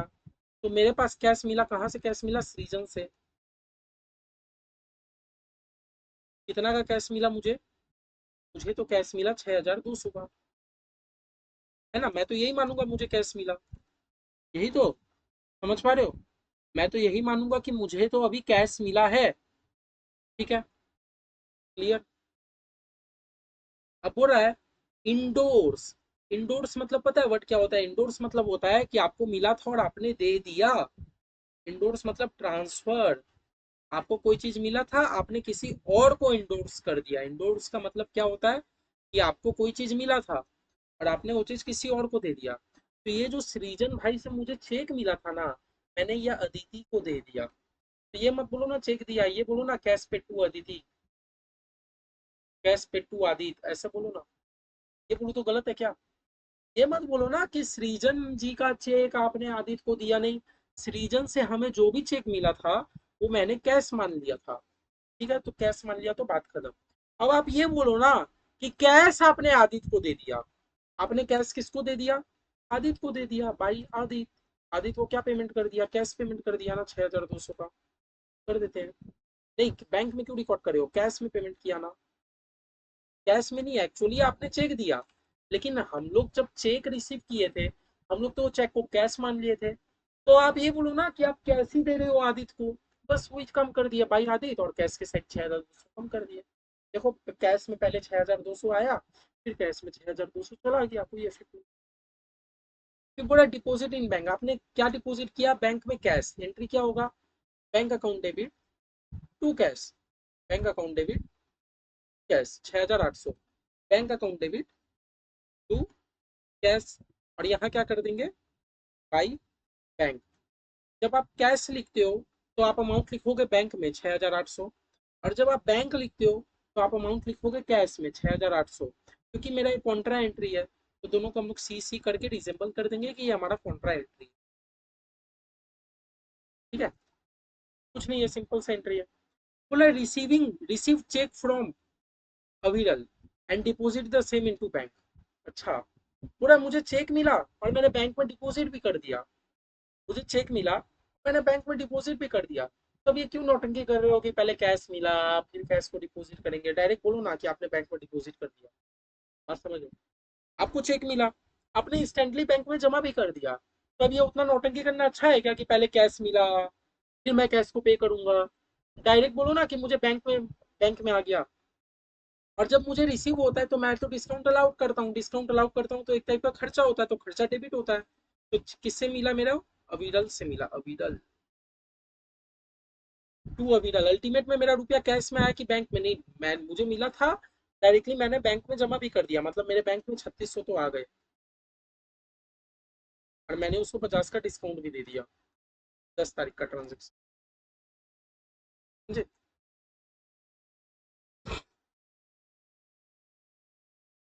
क्यों बोल रहा है? आदित्य, आदित्य आदित्य, अच्छा। आदित्य के साथ कोई ट्रांजेक्शन हुआ था क्या? आदित्य के साथ तो ऐसा ट्रांजेक्शन हुआ था भैया, क्या बोलूं। कि मुझे सबसे पहले सृजन ने चेक दिया था, जिसको हम लोग कैश मान लिए थे। ये कैश को, यही चेक को हम लोग आदित्य को दे दिए थे, ठीक है, याद है। 6200 का चेक आदित्य को दे दिए थे। पूरा आदित्य ने ये बताया कि सृजन भाई जी जो आपको चेक दिए थे वो तो डिसऑनर हो गया। आदित्य ने क्या बताया कि जो भी सृजन भाई जी ने चेक दिया है वो तो डिसऑनर हो गया। हाँ, आदित्य ने क्या बताया कि जो भी सृजन भाई जी ने आपको चेक दिया था वो चेक तो हमारा डिसऑनर हो गया। समझ आ रहा है? जो भी सृजन भाई जी ने हमें चेक दिया था वो चेक तो डिसऑनर हो गया। ठीक है। बोला now cash is receive from सृजन। अब क्या हुआ, पहले सृजन ने मुझे कैश दिया और मैं आदित्य को अपना चेक पेमेंट कर दिया। ठीक है। आदित्य मुझे ये बताता है कि सृजन ने जो भी चेक दिया था डिसऑनर हो गया। पहले मैं सृजन से चेक रिसीव किया, फिर मैंने आदित्य को पेमेंट किया। आदित्य मुझे ये बोला कि भाई सृजन का तो चेक डिसऑनर हो गया। सृजन बोला कोई बात नहीं, मैं आपको कैश दे देता हूँ। तो now cash is receive from सृजन। 12 तारीख को क्या हुआ, मुझे सृजन से फिर कैश रिसीव हुआ। मुझे सृजन से क्या रिसीव हुआ कैश में, 6200 रुपए। और मैं अब क्या करता हूँ, मैं आदित्य को चेक पेमेंट कर देता हूँ। मैं आदित्य को क्या पेमेंट कर देता हूँ, कैश नहीं पेमेंट कर रहा, मैं आदित्य को चेक से पेमेंट कर रहा हूँ। चेक से पेमेंट कर रहा हूँ मतलब मेरा बैंक से पेमेंट हो रहा है डायरेक्ट। ठीक है ना। कितना रुपए, 6200। ये कोई कॉन्ट्रा एंट्री का ट्रांजेक्शन नहीं है, क्योंकि मेरा बैंक और कैश कहाँ यूज हुआ। ये तो बस वही है कि मुझे सृजन से कैश मिला, कैश मैंने रख लिया और मैंने आदित्य को अपना चेक बना के दिया, तो इसीलिए मैं बैंक से ट्रांजेक्शन दिखा रहा हूँ। जबकि इसके पहले हम लोग चेक पेमेंट किए थे, लेकिन कैश क्यों किए, क्योंकि हम लोग सृजन से जो कैश चेक रिसीव किए थे ना, मैंने वही पेमेंट किया था। सृजन से जो चेक मिला था वो तो कैश था, तो पेमेंट करते टाइम भी हम ये मानेंगे कैश पेमेंट कर दिया। अब क्या हुआ, सृजन ने मुझे कैश दे दिया, कैश मैंने रख लिया और आदित्य को मैंने बैंक से पे कर दिया। फिर पूरा सेल हुआ डेबिट कार्ड, मतलब रुपया आया। रुपया आया 3200 का। सेल्स डेबिट कार्ड मतलब कहाँ रुपया आया, बैंक में रुपया आया 3200। 15 तारीख को फिर बोला विड्रॉ फ्रॉम बैंक। ठीक है। विड्रॉ फ्रॉम बैंक का जनरल एंट्री बोल रहे हो। जब भी हम लोग विड्रॉ करते हैं, मतलब कैश आया, हाँ, मतलब कैश आया तो कैश डेबिट, बैंक बैलेंस कम हो गया तो to bank account, cash account debit to bank account, cash account debit to bank account. यही एंट्री तो हुआ। चलो जनरल एंट्री मार दो, cash account debit to bank account, और बैंक में जाके बाई कैश अकाउंट। जस्ट हम लोग जो लेजर है हम लोग कर रहे हैं, दोनों मेरा कैश और बैंक का ट्रांजेक्शन है, मतलब कॉन्ट्रा एंट्री का ट्रांजेक्शन है। अब बैंक है तो हम कैश पे रुपया लिखेंगे 1800 का, बैंक है तो हम कैश के साइड लिख देंगे, और कैश है तो हम बैंक के साइड लिख देंगे 1800। बस सिंपल सिंपल सिंपल। फिर बोल रहा है पेड टू संचित भाई चेक, मैंने संचित भाई जी को चेक से पेमेंट कर दिया। कर देते हैं। 24 तारीख का ट्रांजेक्शन था। मैंने 28 तारीख को क्या किया, पेड टू संचित बाई चेक। जो भी संचित भाई जी है, मैंने संचित भाई जी को चेक से पेमेंट कर दिया, मतलब मेरे बैंक से डायरेक्ट पेमेंट हो गया 3000 का। मैंने बोला ना, रिसीव करते टाइम अगर मुझे चेक रिसीव हो रहा है तो हम लोग कैश मानेंगे, पेमेंट करते टाइम हम लोग यही मानेंगे कि मेरा बैंक से पेमेंट हुआ। अब बोला बैंक ने क्या किया, 1% commission on sale through debit या क्रेडिट कार्ड। अच्छा, बोला आपने जो भी डेबिट या क्रेडिट कार्ड से जो भी सेल किया ना, बैंक उसका 1% चार्ज काट लिया। तो ये बता दीजिए, मैं डेबिट और क्रेडिट कार्ड से कितना का सेल करता हूँ। एक तो मैंने क्रेडिट कार्ड से बेचा 2800 का सामान, और एक तो मैं डेबिट कार्ड से बेचा 3200 का सामान। एक तो 2800 का सामान बेचा, तो 3200 का सामान बेचा, मतलब टोटल में मैंने 6000 का सामान बेचा। 6000 का 1% होता है 60 रुपया। बैंक क्या करता है, 60%, मतलब 60 रुपया कमीशन के रूप में काट लिया। मजा। बोला बैंक क्या किया, 1% कमीशन काट लिया। कमीशन किसमें, जो आपने डेबिट और क्रेडिट कार्ड का जो सेल किया था ना, उस पे 1% बैंक काट लिया। तो पहले आप मुझे ये बता दीजिए कि मैंने कितना डेबिट और क्रेडिट कार्ड से बेचा। मैंने क्रेडिट कार्ड से बेचा 2800 का सामान। मैंने डेबिट कार्ड से बेचा, मैंने डेबिट कार्ड से बेचा डेबिट कार्ड से बेचा 3200 का सामान, मतलब 2800 3200, यानी मैंने 6000 का सामान बेचा। डेबिट और क्रेडिट कार्ड से 6000 का 1% होगा 60 रुपया। बैंक क्या करता है, 60 रुपया मेरा काट लिया। बैंक क्या किया, 60 रुपया कमीशन काट लिया 30 तारीख को, तो काट लिया तो क्रेडिट होगा बाई कमीशन। कहाँ से काट लिया, कैश में तो काटा नहीं होगा, बैंक ही से काट लिया होगा 60 रुपया का। समझ आया ये वाला चीज। ठीक है, और कोई ट्रांजेक्शन नहीं है, या सारे अपने लेजर्स को बंद करो। सॉरी।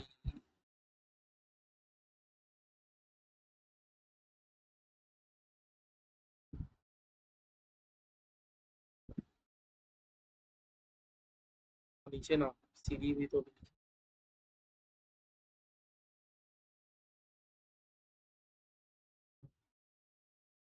चलो टोटल मारो, टोटल टोटल कैलकुलेटर निकालो सबसे अपना।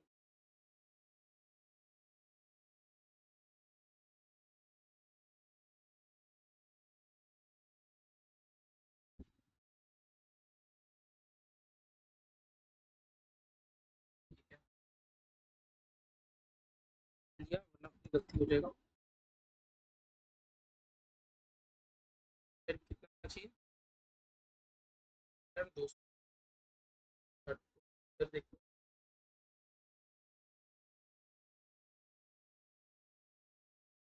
800,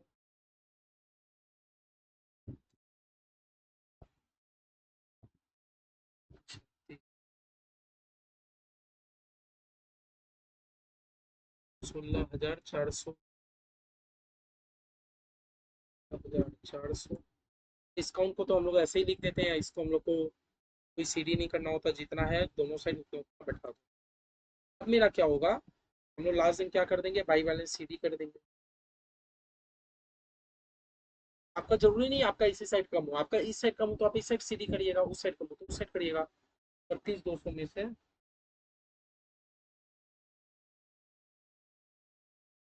6,200 गया, 6,800 गया, मतलब आपका कैश में 19,200 बचा है। 400 में से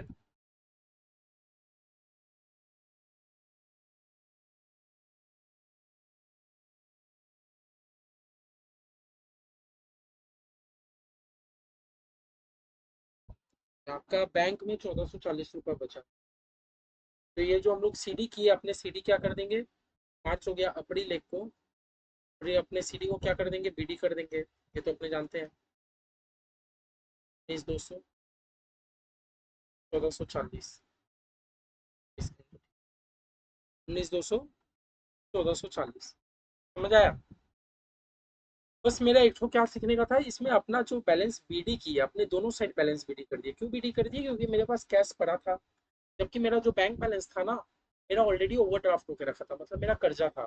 कर्जा है तो हम लोग लाइबिलिटी दिखा के बीडी शुरू करेंगे, और वही मेरा एसेट है तो अपने एसेट दिखा के बीडी शुरू करेंगे, कोई इसमें दिक्कत की बात नहीं है। ठीक है। बाद बाकी तो ट्रांजेक्शन जैसा होता गया, आपने वैसा वैसा ट्रांजेक्शन को करते गए। तो देख लो, हम लोगों ने दोनों दो ठो हमारे मॉड्यूल में दिया था, हमारा triple column cash book custom, और हम लोगों ने दोनों कर लिया। अब इसके बाद हमारे मॉड्यूल में तो नहीं है। आई थिंक आप लोग भी बहुत सारा कॉन्सेप्ट समझ गए होंगे। हम लोग तो देखो, पहले अब आप प्रायोरिटी हम लोग बुक को दे रहे हैं, नहीं तो ऐसे डिजाइन करने जाओ तो ऐसे 36 तरह के सम्स बन जाए। ठीक है। अब उसके बाद क्या, अब हम लोग का RTP MTP past time paper में हमारा जो भी सम्स किया हुआ होगा कैश बुक का, वो सब तो हम लोग स्पेसिफिकली देखेंगे। जब हमारा सिलेबस मोटा मोटी कवर हो जाएगा, हम लोग का marathon series, RTP series, MTP series आएगा। तो आप लोग अगर एक बार में आप बुक का सब सम समझ चाहते हो, तो बाद बाकी फिर हम लोग जब आरटीपी एमटीपी टेस्ट पेपर करेंगे, आप लोग को और क्लैरिटी हो जाएगी।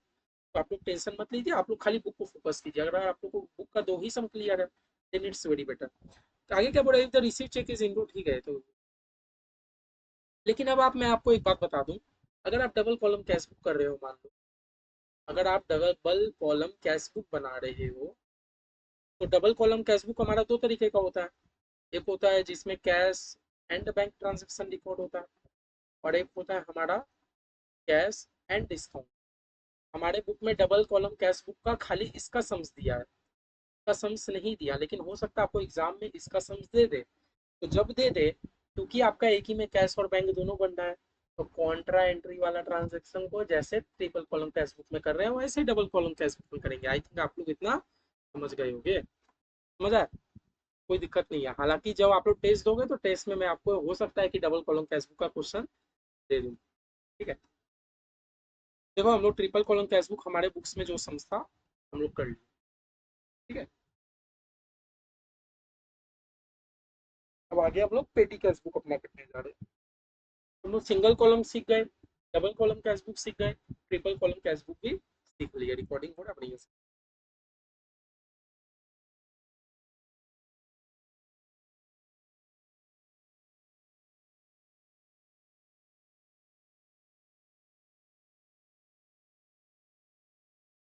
अब हमारा बचा पेटी कैश बुक। लास्ट क्लास जब हम लोग क्लोज कर रहे थे, हम लोग जब अपना लास्ट क्लास क्लोज कर रहे थे, तो याद है लास्ट क्लास में मैंने क्या बोल सिखाया था आप लोग को? ये एक होता है पेटी कैश बुक। पेटी कैश बुक होता है। अब क्या है, अब आप लोग इतना लंबा लंबा खर्चा कर रहे हो, sale, cash payment, debit card, credit card के बीच में आ गया 5 रुपए का चाय का एक्सपेंस, 2 रुपया का पेन का एक्सपेंस, 1 रुपया का जलजीरा का एक्सपेंस। जब क्या छोटा छोटा अच्छा लगेगा?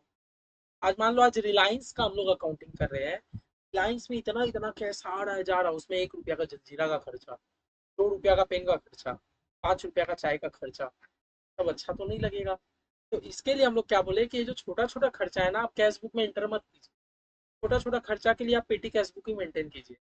इसके लिए हम लोग क्या किए, तो पेटी कैशियर को बैठा दिए। इसको बैठा दिया हम लोग, पेटी कैशियर को बैठा दिए।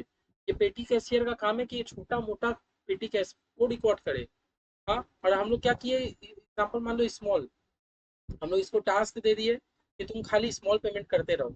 लाइक 200 से नीचे का जो भी खर्चा हो तुम अपने पेटी कैश बुक में रिकॉर्ड करो, 200 के ऊपर का जो भी खर्चा होगा मैं कैश बुक में रिकॉर्ड करूंगा। Just example. ठीक है, ऐसा होता है। तो हम लोग क्या, हम लोग बस इतना सा अपने को याद रखना है कि जो भी हमारा छोटा छोटा खर्चा रहता है हम लोग सब उसको पेटी कैश बुक में रिकॉर्ड करते हैं।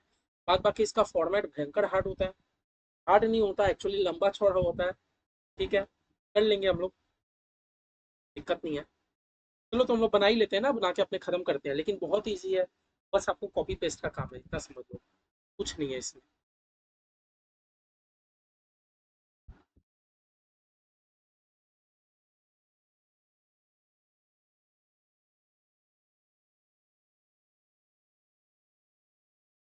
चलो हम लोग फॉर्मेट रेडी करते हैं पहला बात तो।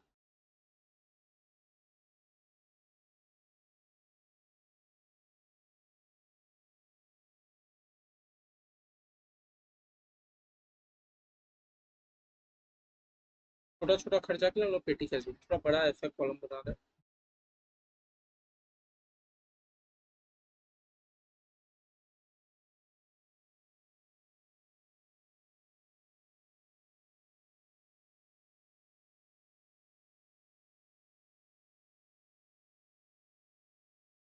जो ये कॉलम हुए होगा हम लोग का रिसिप्ट का, हाँ? ये कॉलम होगा हम लोग का छोटा सा डेट का, ये कॉलम होगा वाउचर नंबर का। ठीक है, फिर हम लोग एक पर्टिकुलर जिसमें हम लोग लिखेंगे, फिर एक बना लेंगे टोटल, सब आप लोग बताओ। फिर आप लोग का जितना टाइप का एक्सपेंस है आप सब उसको लिख देना। जैसे देखो हम लोग एक इसमें लिख देंगे बस, cartage, postage, casual wages, stationery, bus, repair बस। तो देखो बस, तो एक एक कॉलम बना लेते हैं बस फेयर। कॉलम किसका बना लेते हैं, बस फेयर के नाम पे एक कॉलम बना लेते हैं। मतलब जितना टाइप का खर्चा है ना आप उसको अपने हिसाब से बाइफरकेट कर दो, बस फेयर। ठीक है, फिर आपका एक क्या है, कार्टेज का खर्चा है, पोस्टेज एंड कार्टेज इसे लिख दें। एक आपका पोस्टेज का खर्चा है, एक आपका कार्टेज का खर्चा,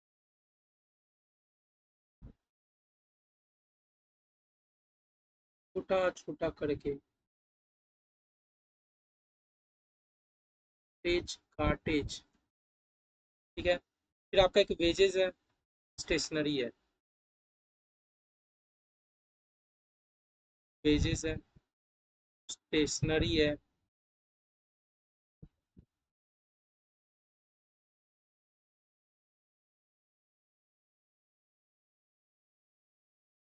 वेजेस है, स्टेशनरी है।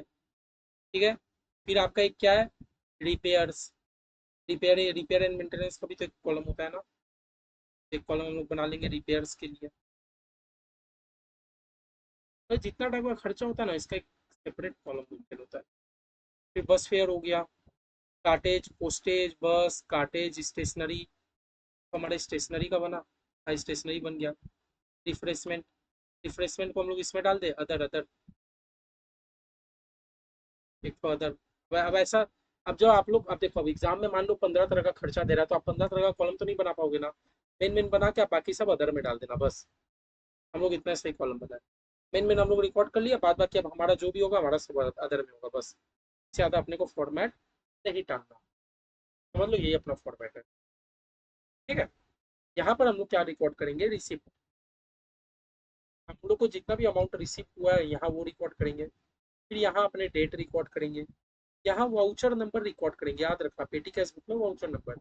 यहाँ अपने पर्टिकुलर्स रिकॉर्ड करेंगे। और जो भी टोटल होगा यहाँ, जो भी टोटल होगा अपने यहाँ रिकॉर्ड करते हैं। इसका कोई डेबिट क्रेडिट नहीं होता, सिंपल सी बात, हम लोग ऐसे ही करेंगे। ये हमारा कितना नंबर है, इलस्ट्रेशन 4। मतलब समझ आया, जरूरी नहीं है मैंने 1 2 3 4 5 6 7, मैंने 7 कॉलम बनाया, आप एग्जाम में 3 कॉलम भी बना सकते हो। आप ऐसे लिख सकते हो, बस एंड पोस्टेज, बस एंड पोस्टेज को आप एक कॉलम में लिखो। कार्टेज एंड वेस्टेज वेजेस को आप एक कॉलम में लिखो।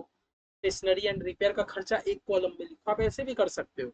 बस मैंने आपको दिखा दिया कि इतना सारा कॉलम होता है, आपको एग्जाम में बनाने का जरूरत नहीं है। क्योंकि देखो अब एग्जाम में 15 टाइप का खर्चा होगा, तो 15 कॉलम तो नहीं प्रिपेयर कर पाओगे ना। जस्ट ऐसे ही फॉर्मेट है। हम लोग चाहे तो बस एंड कार्टेज को भी एक कॉलम कर सकते हैं, कोई दिक्कत नहीं है, आप लोग को जैसे करना है आप वैसे कर सकते हो। इन द बुक्स ऑफ, जिससे बुक्स में काम कर रहे हैं वो लिखता है। क्या बना रहे हैं, petty cash book as on ब्रेक पेन से शुरू। सबसे पहले क्या हुआ, मुझे 100 रुपया रिसीव हुआ फॉर पेटी कैश। मुझे कैश 100 रुपया रिसीव हुआ फॉर पेटी कैश। तो एंट्री क्या होगा, मेरा पेटी कैश में रुपया आया, और मेरे बिजनेस का कैश कम हो गया ना। मेरा ही बिजनेस है, मैंने क्या किया, कैश से निकाल के पेटी कैश में दे दिया। तो मेरा कैश कम हुआ, पेटी कैश बढ़ गया। Petty cash account debit, cash account भी तो हुआ ना। Petty cash account debit to cash account. और जब जब मुझे रुपया रिसीव होता है तो मैं रिसिप्ट साइड लिखूँ। जब जब मुझे रिसीव होता है तो मैं रिसिप्ट साइड लिखूंगा। डेट कितना है मेरा, जनवरी 1। डेट यहाँ मेंटेन करना है, बड़ा सिंपल सा है फॉर्मेट, वैसा कोई हार्ड नहीं है। और जितना मेरा खर्चा होगा हम लोग सब इस साइड लिखेंगे। और जो भी रुपया रिसीव होगा मैं रिसिप्ट साइड लिखूंगा। बात समझे। मुझे 100 रुपया मिला, तो जनरल एंट्री क्या हुआ, पेटी कैश बढ़ गया, मेरे बिजनेस का पेटी कैश बढ़ गया, मेरे बिजनेस का कैश गया, तो petty cash account debit to cash account. फिर बोलता है आपने बस भाड़ा पे किया, कोई बस अब घसते रहो जल्दी जल्दी। 2 जनवरी, 2 जनवरी को आपने क्या किया, बस फेयर, आपने बस फेयर पेमेंट किया। कितने का बस भाड़ा आपने खर्चा किया, 0.50 का, हाँ लिख दो पॉइंट। फिर बोला आपने कार्टेज का पे किया 2.5 रुपया। देखो ना, अभी अब रिलायंस की बुक में ऐसा 2 2.5 रुपया रहे तो अच्छा लगेगा भाई। कार्टेज, कार्टेज के लिए कितना पेमेंट किया आपने, 2.5 रुपया। कार्टेज कार्टेज कार्टेज कार्टेज का कॉलम में 2.5, कल में भी लिख दो 2.5। फिर बोला आपने पोस्टेज के लिए पेमेंट किया 5 रुपया। कितने तारीख को, 3 तारीख को। बाई पोस्टेज टू, बाई इसका एक ही कॉलम में होता है। पोस्टेज के लिए आपने कितना रुपया पेमेंट किया, 5 रुपये। कल कितना हुआ, 5। फिर बोला आपने वेजेस पे किया 6 रुपया, 3 तारीख को।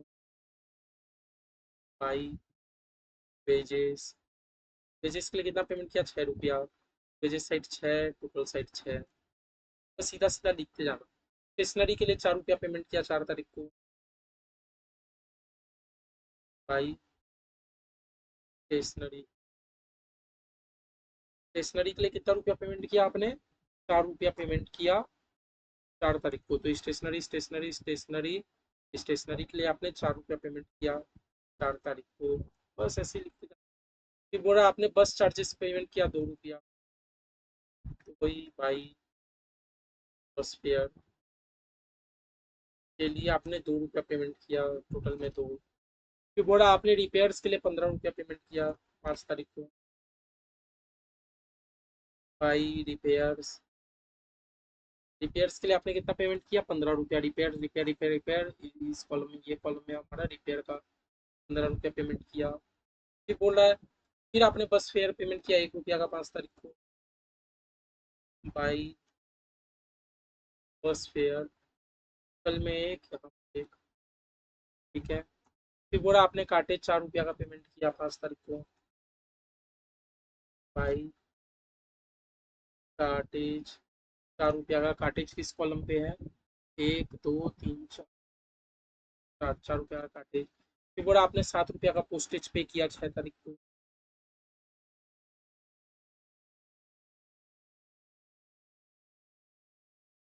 7, और पोस्टेज कितने कॉलम पे? 7 रुपया का पोस्टेज पे किया।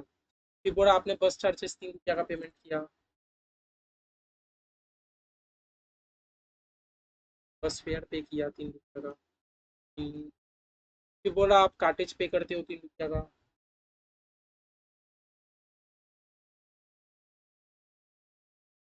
3 रुपया का आप काटेज पे करते हो, तो 3 काटेज का है, काटेज 1 2 4, 3 रुपया का आप काटेज पे करते हो। फिर बोलता 2 रुपया का स्टेशनरी। भाई स्टेशनरी 2 रुपया का, ये स्टेशनरी। हाँ चलो सही है। फिर बोला आप रिफ्रेशमेंट के लिए 5 रुपया खर्चा करते हो 6 तारीख को।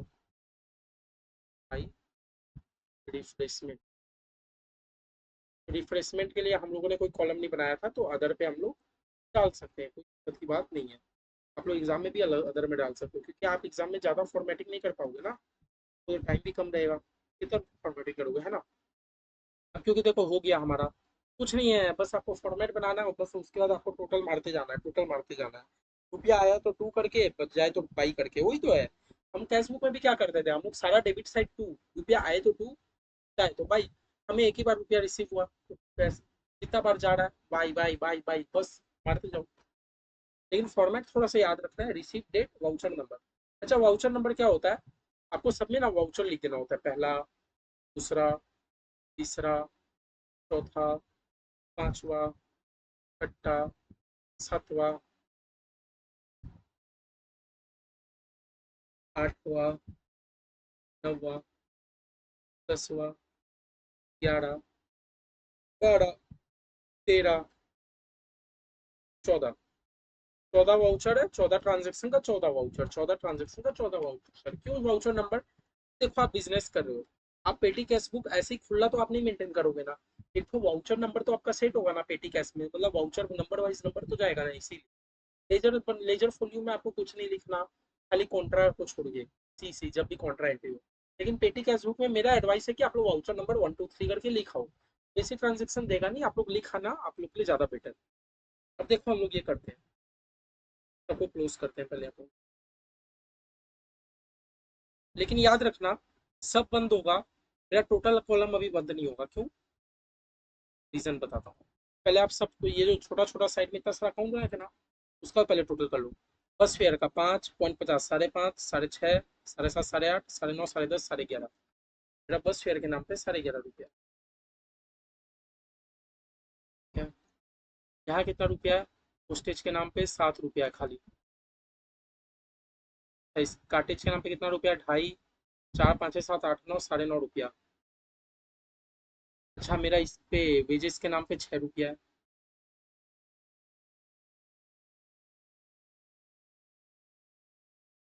फिर मेरा स्टेशनरी के नाम पे 4 2 6 रुपया है। फिर मेरा रिपेयर्स के नाम पे 15 रुपया है। और रिफ्रेशमेंट के नाम पे 5 रुपया है। तो मेरा टोटल कितना एक्सपेंस है? 11.5, 9.5, मतलब हो गया 21, 7 28, 34, 40, 60 रुपया मेरा टोटल एक्सपेंस है। मेरा टोटल कितना है? 60 रुपया। क्या समझ आया? मतलब देखो मुझे मिला था 100 रुपये, मुझे मिला था, मेरा टोटल कॉलम कितना खर्चा हुआ है? 60। हाँ, मुझे तो मैच करते हुए चलना है ना, मुझे तो मैच करते हुए चलना है ना, इतना बात बताओ। हम लोग तो अकाउंट को मैच करते हैं ना, कि 60 क्लोज करके छोड़ देंगे। ये सब हो गया जो टोटल हो गया, लोग क्या करेंगे अब? दोनों साइड का टोटल करेंगे।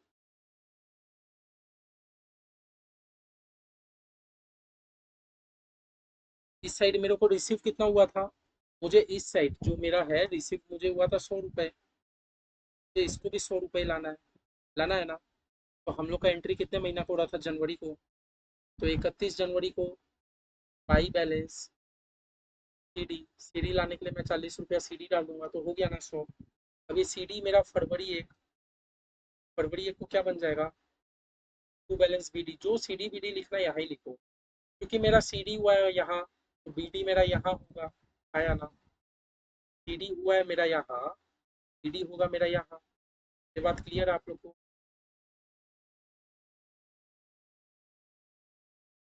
ठीक है ना। अब मैं आपको एक चीज बस दिखाता हूँ, लास्ट हमारा सम खत्म।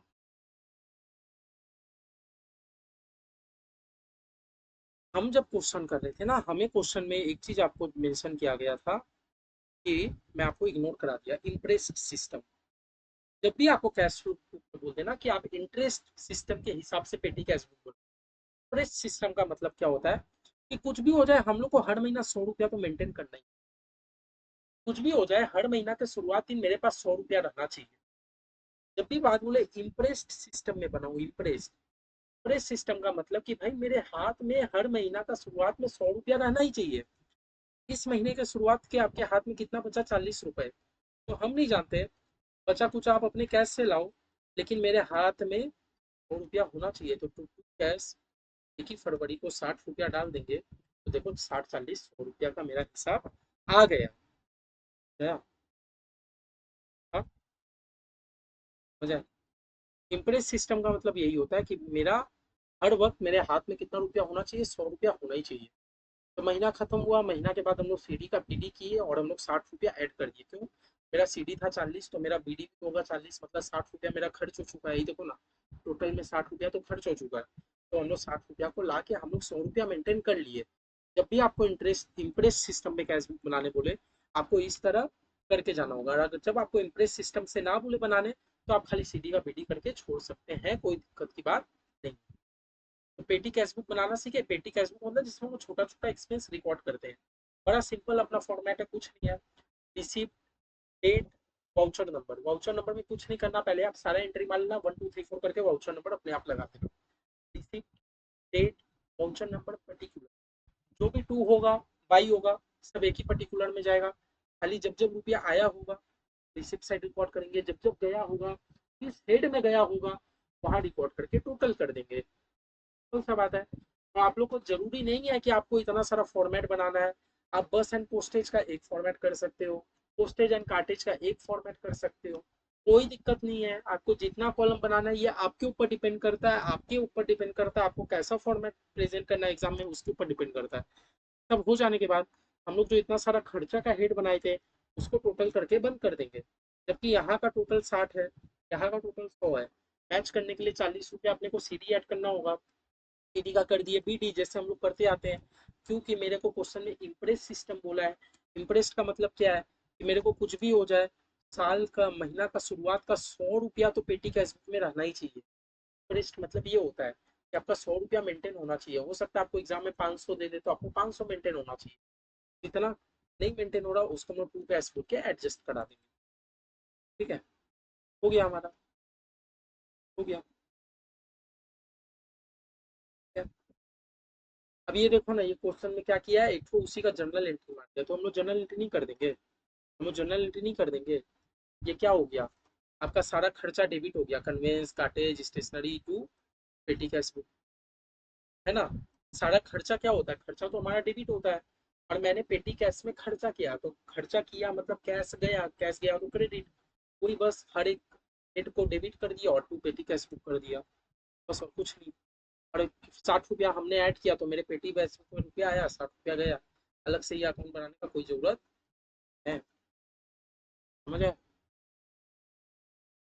समझ आया हो कि नहीं? आप लोग को उम्मीद करता हूँ समझ तो आ गया होगा।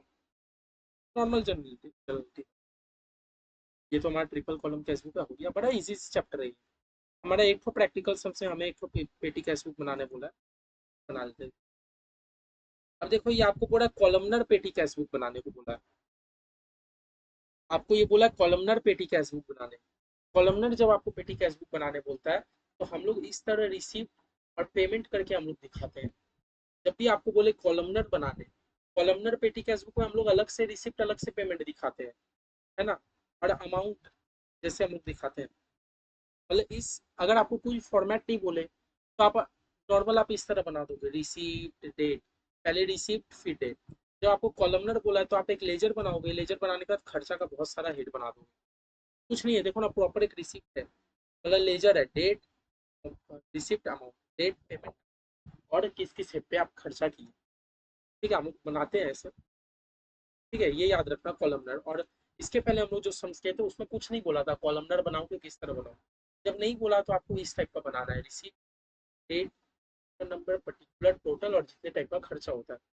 कि आप जो सम्स करने जा रहे हैं उसमें कॉलमनर स्पेसिफिकली मेंशन किया है तो हम लोग उस टाइप का ही बना देते हैं।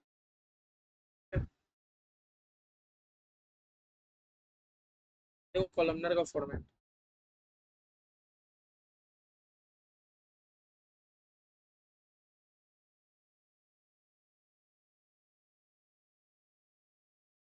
डेट,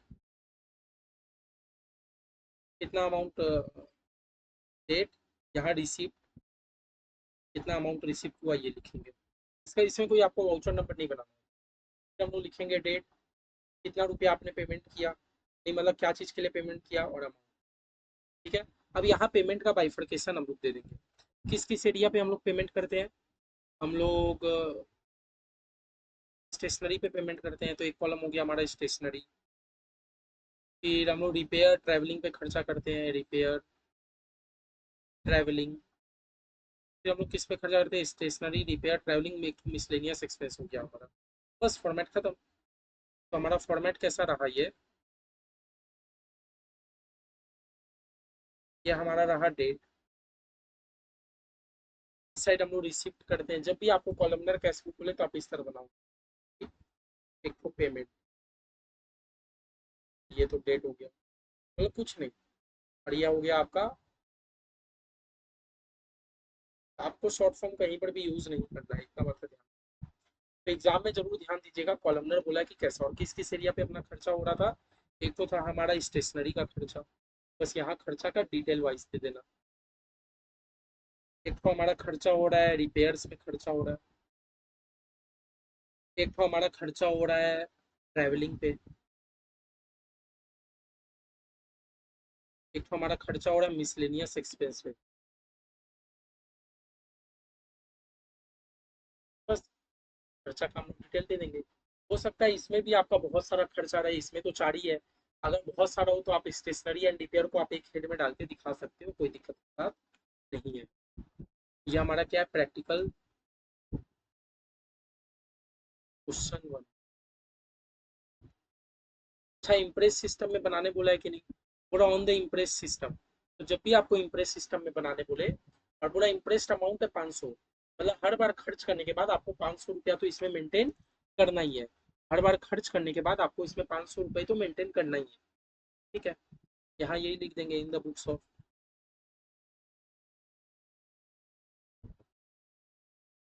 पेटी कैश बुक।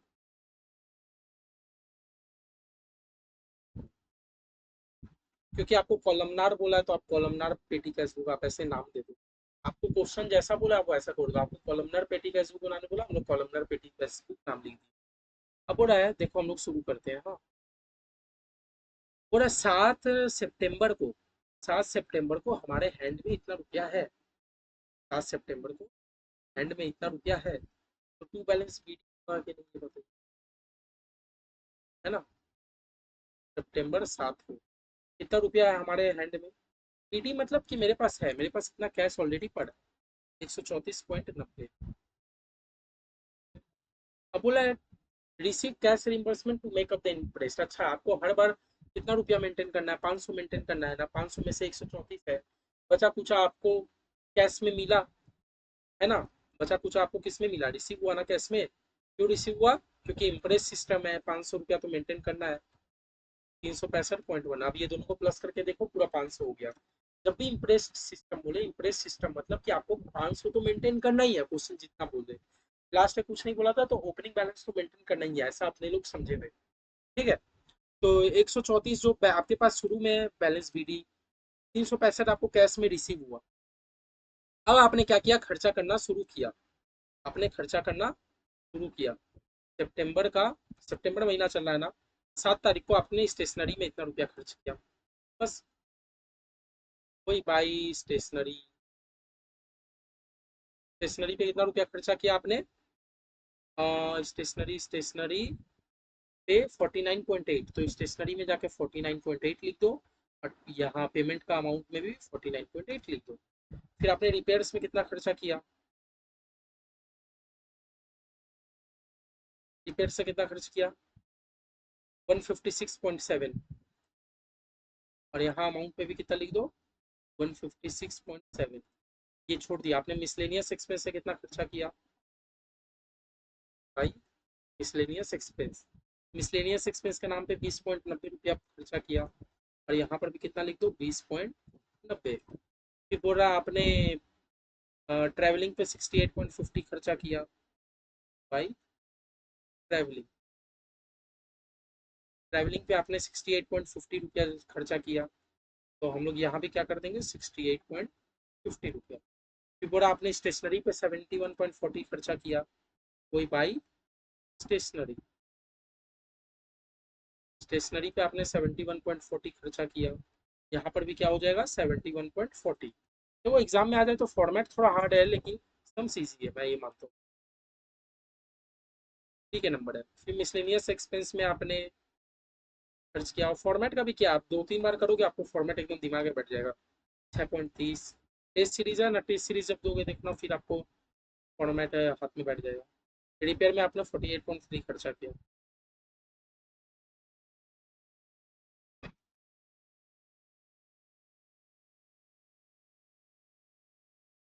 ठीक है, हो गया। ये अमाउंट को बंद नहीं करेंगे अभी, पहले ये जो हम लोग साइड का जो छोटा मोटा अपना अमाउंट को कॉलम बनाया है, इसको पहले बंद करके खत्म कर देंगे। यही तो, जो खर्चा का हम लोग बहुत सारा बनाए हैं, पहले तो ये क्लोज होना चाहिए। मेरा कितना खर्चा हुआ, 49.8 प्लस 71.4, 121.2, 156.7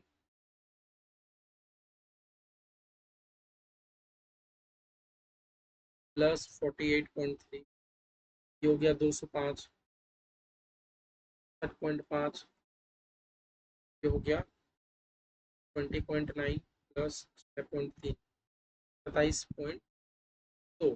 टोटल आपका कितना खर्च हुआ, ये दोनों साइड में मैच करना है ना। इस साइड मेरा कितना है, मेरा इस साइड कितना है, मेरा इस साइड कितना है, वन, मेरा इस साइड तो 500 है, इस साइड भी मुझे कितने लाना है, 500। 500 में अभी कितना शॉर्टफॉल चल रहा है,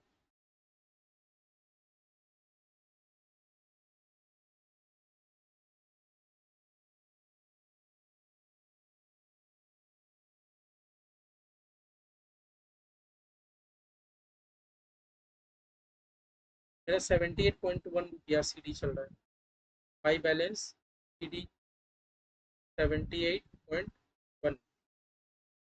तो मेरा सी डी इतने का है, तो मेरा बी डी कितने का हो जाएगा, 78.1। और बचा कुचा मुझे कैश में लाना होगा, इम्प्रेस सिस्टम चल रहा है ना, इम्प्रेस सिस्टम चल रहा है ना, तो मुझे 421.9 रुपया कैश में लाना होगा, तभी जाके मेरा 500 रुपया मैच होगा हर बार। देखो 78.1 है, लेकिन ये लोग इम्प्रेस सिस्टम को फॉलो करके ये लोग बचा कुचा अमाउंट कैश पे हम लोग ले आए। देख लो, सिंपल है। क्वेश्चन हमें साफ साफ बोल दिया था कि भाई मेरा ये इम्प्रेस सिस्टम का सम्स है, कॉलमनार पेटी cash book on the impress system, तो हम लोग इम्प्रेस सिस्टम को फॉलो करके हम लोग को बचा कुचा कैश में लाना पड़ेगा, क्योंकि इम्प्रेस अमाउंट हमारा 500 है, वरना आपका एग्जाम में कहीं ना कहीं नंबर कट सकता है। ठीक है, बाद बाकी देख लो, 2 टाइप का पेटी कैश बुक समझा है, दो में कुछ नहीं है, बस फॉर्मेट का चक्कर है, बाद बाकी 2x2 जैसा हो रहा है वही हो रहा है, और कोई अलग से कुछ इसमें हम लोग नया नहीं सीखे। देख लो, बस दोनों में फॉर्मेट का एक तो अंतर है, और बाकी कुछ नहीं है। आप लोग प्लीज़ फॉर्मेट एक बार जरूर से आप लोग ध्यान रखें। फॉर्मेट है, देखो मैं भी कुछ नहीं कर सकता, कोई इसमें इजी हाथी घोड़ा कुछ मैं नहीं बता सकता, ठीक है ना। फॉर्मेट में देखो हमारा हाथ नहीं है ना, अब तो फॉर्मेट जो है वो तो करना ही पड़ेगा। जो फॉर्मेट है वो तो अपने को सॉल्व करना ही पड़ेगा, उसमें हम लोग तो कुछ नहीं कर सकते। आप लोग से बस यही गुजारिश है कि आप लोग फॉर्मेट बढ़िया से ध्यान रखें। बाद बाकी एग्जाम में अगर कैश बुक से समझ आता है तो हमारा फ्री का बोनस का नंबर है, मैं तो ये मानता हूँ। तो बोल रहा है सबसे पहले true false, cash book is a subsidiary book as well as principal book. तो हम लोग जो समझ गए, क्योंकि कैश बुक बनाने के बाद हम लोग को और लेजर नहीं बनाना पड़ता, क्योंकि एक टाइप का लेजर ही बना रहे हैं। पूरा two bank column cash book consist of cash and bank. हाँ, टू कॉलम में कैश एंड बैंक भी होता है, कैश एंड डिस्काउंट भी होता है, लेकिन बैंक और डिस्काउंट नहीं होता। Discount column of cash book is never balance. हाँ, डिस्काउंट को हम लोग बैलेंस नहीं करते हैं, हम लोग खाली टोटल करके छोड़ देते हैं। बैलेंस मतलब सीडी करना, तो डिस्काउंट को हम लोग कहाँ सीडी करते हैं, हम लोग खाली टोटल करके छोड़ देते हैं। पूरा कॉन्ट्रा एंट्री,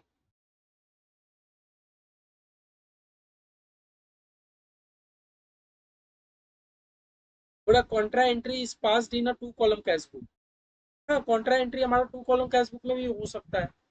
कॉन्ट्रा एंट्री हमारा टू कॉलम कैश बुक में क्यों नहीं हो सकता, अगर वो हमारा cash and discount, cash and bank का कॉलम वाला है तो। ऐसे जरूरी नहीं है, थ्री कॉलम कैश बुक में भी होगा। पूरा if the bank column is showing the opening balance on the credit side it is an overdraft. मतलब आपका bank balance credit side show हो रहा है ओपनिंग में, बाई बैलेंस पीडी। हाँ, क्रेडिट साइड मतलब क्या कि मेरा लाइबिलिटी, बैंक का लाइबिलिटी साइड दिख रहा है, मतलब ओवरड्राफ्टेड। पूरा cash book record cash transaction as well as credit transaction. False. Credit purchase तो मेरा परचेज डे बुक में जाएगा, क्रेडिट सेल तो मेरा सेल्स बुक में जाएगा, ये तो हम लोग सब्सिडियरी बुक में सीख के आए थे। कैश मतलब कैश ट्रांजेक्शन। पूरा discount column of cash book are the trade discount. और ट्रेड डिस्काउंट को तो हम लोग बुक में रिकॉर्ड नहीं करते, हम लोग तो खाली ट्रेड डिस्काउंट को रिकॉर्ड करते हैं, मतलब कैश डिस्काउंट को रिकॉर्ड करते हैं ना। ये कहाँ से आ गया। अच्छा, ये बोल रहा है two column cash book consist of two column either cash and discount और कैश एंड बैंक। ठीक है, टू नंबर आप ये लोग फॉल्स किया, मतलब ये लोग बोलना चाहता है, देखो ये तो ट्रू है, लाइन जो बोल रहा है वो सही है, लेकिन फॉल्स के रीजन में क्या लिखा है कि टू कॉलम कैश बुक का मतलब खाली ये नहीं कि cash and bank. Two column cash book का मतलब होता है कैश एंड बैंक भी, कैश एंड डिस्काउंट भी। तो आप एक तरह से ट्रू या फॉल्स जो बोलना है बोलो, मेरे हिसाब से तो ट्रू होना चाहिए था, क्योंकि ये पूछा कि टू कॉलम मतलब क्या, कैश एंड बैंक। लेकिन ये भी बात है कि टू कॉलम मतलब खाली कैश बैंक नहीं, ट्रू कॉलम मतलब कैश बैंक वाला भी होता है, कैश एंड डिस्काउंट भी होता है। देखो ये कर लेते हैं पहले, cash book is a type of, cash book क्या है, कैश बुक क्या हमारा सब्सिडियरी बुक है, बट हम लोग इसको प्रिंसिपल बुक ऑफ अकाउंट भी मानते हैं। कैश बुक एक्चुअली में सब्सिडियरी बुक है, बट क्योंकि एक टाइप का लेजर है तो हम लोग इसको but treated as principal book. ऐसे मत बोलना कभी कि cash book is a principal book, बस ट्रीटेड एज सब्सिडियरी बुक नहीं।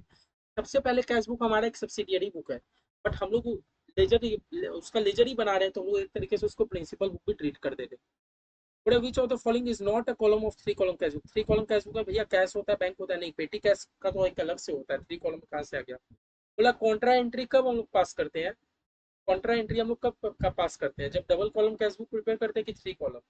अब हम लोग कैसे बताएं, क्या पता डबल कॉलम में कैश और बैंक डबल दोनों का रिकॉर्ड हो, थ्री कॉलम आप लिख कॉन्ट्रा एंट्री हम लोग तब पास करते हैं जब थ्री कॉलम बनाते हैं। एक्चुअली डबल में भी तो होगा, अगर आपका double column cash book cash and bank का बन रहा है, एंट्री नहीं होगा क्या। बोला कैश बुक सब रिकॉर्ड करता है, कैश रिसिप्ट को क्यों रिकॉर्ड करेगा, कैश पेमेंट को क्यों रिकॉर्ड करेगा।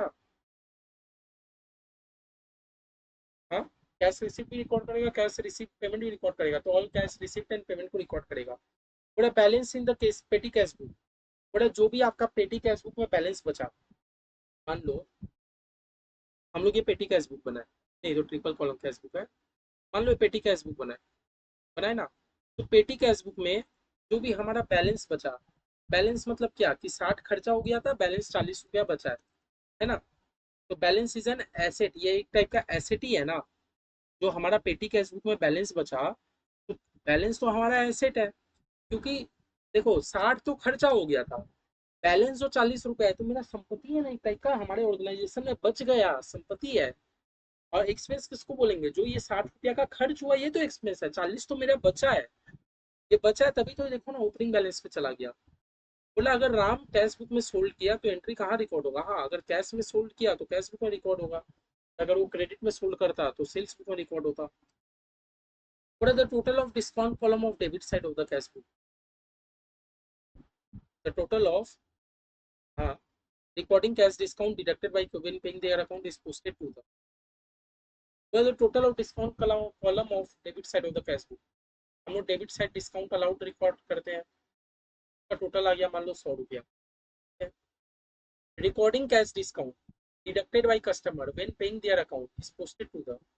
अच्छा, डिस्काउंट अलाउड, डिस्काउंट अलाउड मेरे लिए क्या होता है, खर्चा होता है। खर्चा होता है तो हम लोग डेबिट करेंगे ना, खर्चा होता है तो हम लोग उस ट्रांजेक्शन को क्या कर देंगे, डेबिट कर देंगे, है ना।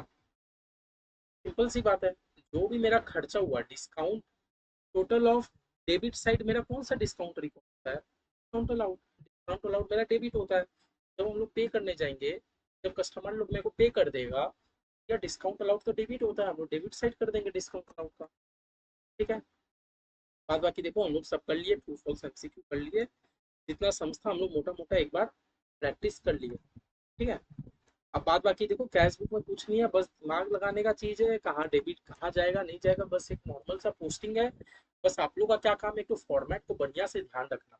मेरे एंड से देखो कैश बुक पूरा क्लियर है, जैसा वादा किया था टाइमली लेक्चर डाल रहा हूँ। आज हम लोग कैश बुक भी खत्म कर लिए, करीब करीब चैप्टर 2 हम लोग का खत्म होने वाला है। अब आप लोग का रेक्टिफिकेशन ऑफ एरर खाली बचा है। बहुत मजा आएगा रेक्टिफिकेशन ऑफ एरर करने में, अपने को वादा कर रहा हूँ। आप लोग को जरा सा भी बोरिंग फील नहीं होगा। Rectification of error approx 3 class लूंगा।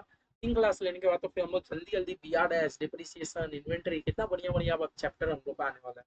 हम लोग ऑलरेडी हम लोग मतलब लैडर चढ़ चुके हैं, हम लोग सीढ़ी चढ़ चुके हैं अपने सफलता की ओर। अगर आप लोग अभी तक बने हुए हो, अभी तक तो मुझे लगता है कोई दिक्कत नहीं हुआ होगा। हम लोग एक एक चीज बढ़िया से पढ़े हैं। आगे जब हम लोग अपना आरटीपी करेंगे, एमटीपी करेंगे, पास टर्म पेपर करेंगे, और आप लोग अपना टेस्ट सीरीज मेरे से मांग के, अगर आप लोग प्रॉपरली टेस्ट सीरीज से आप लोग प्रॉपरली टाइमली टेस्ट दे रहे हो, तो बताओ और आप लोग के लिए क्या बचेगा। एग्जाम में ऐसा कोई क्वेश्चन नहीं आएगा जिसको आप लोग मैनेज नहीं कर पाओगे। हद से हद तक 90% एक्यूरेसी के साथ कह सकता हूँ कि आप लोग मैनेज कर लोगे। आप लोग का जैसे जैसे प्रोग्रेस कंप्लीट हो, प्लीज मुझे 8585816866 मुझे व्हाट्सएप पे आप अपडेट देते रहिए कि भैया मेरा ये कंप्लीट हो गया, वो कंप्लीट हो गया। ठीक है। तो मैं आप लोग के लिए टेस्ट सीरीज कंडक्ट कराता रहूंगा। चलिए, बाय बाय। आज के लिए इतना ही। मिलते हैं अब हमारे next class rectification of error के लिए। Bye bye.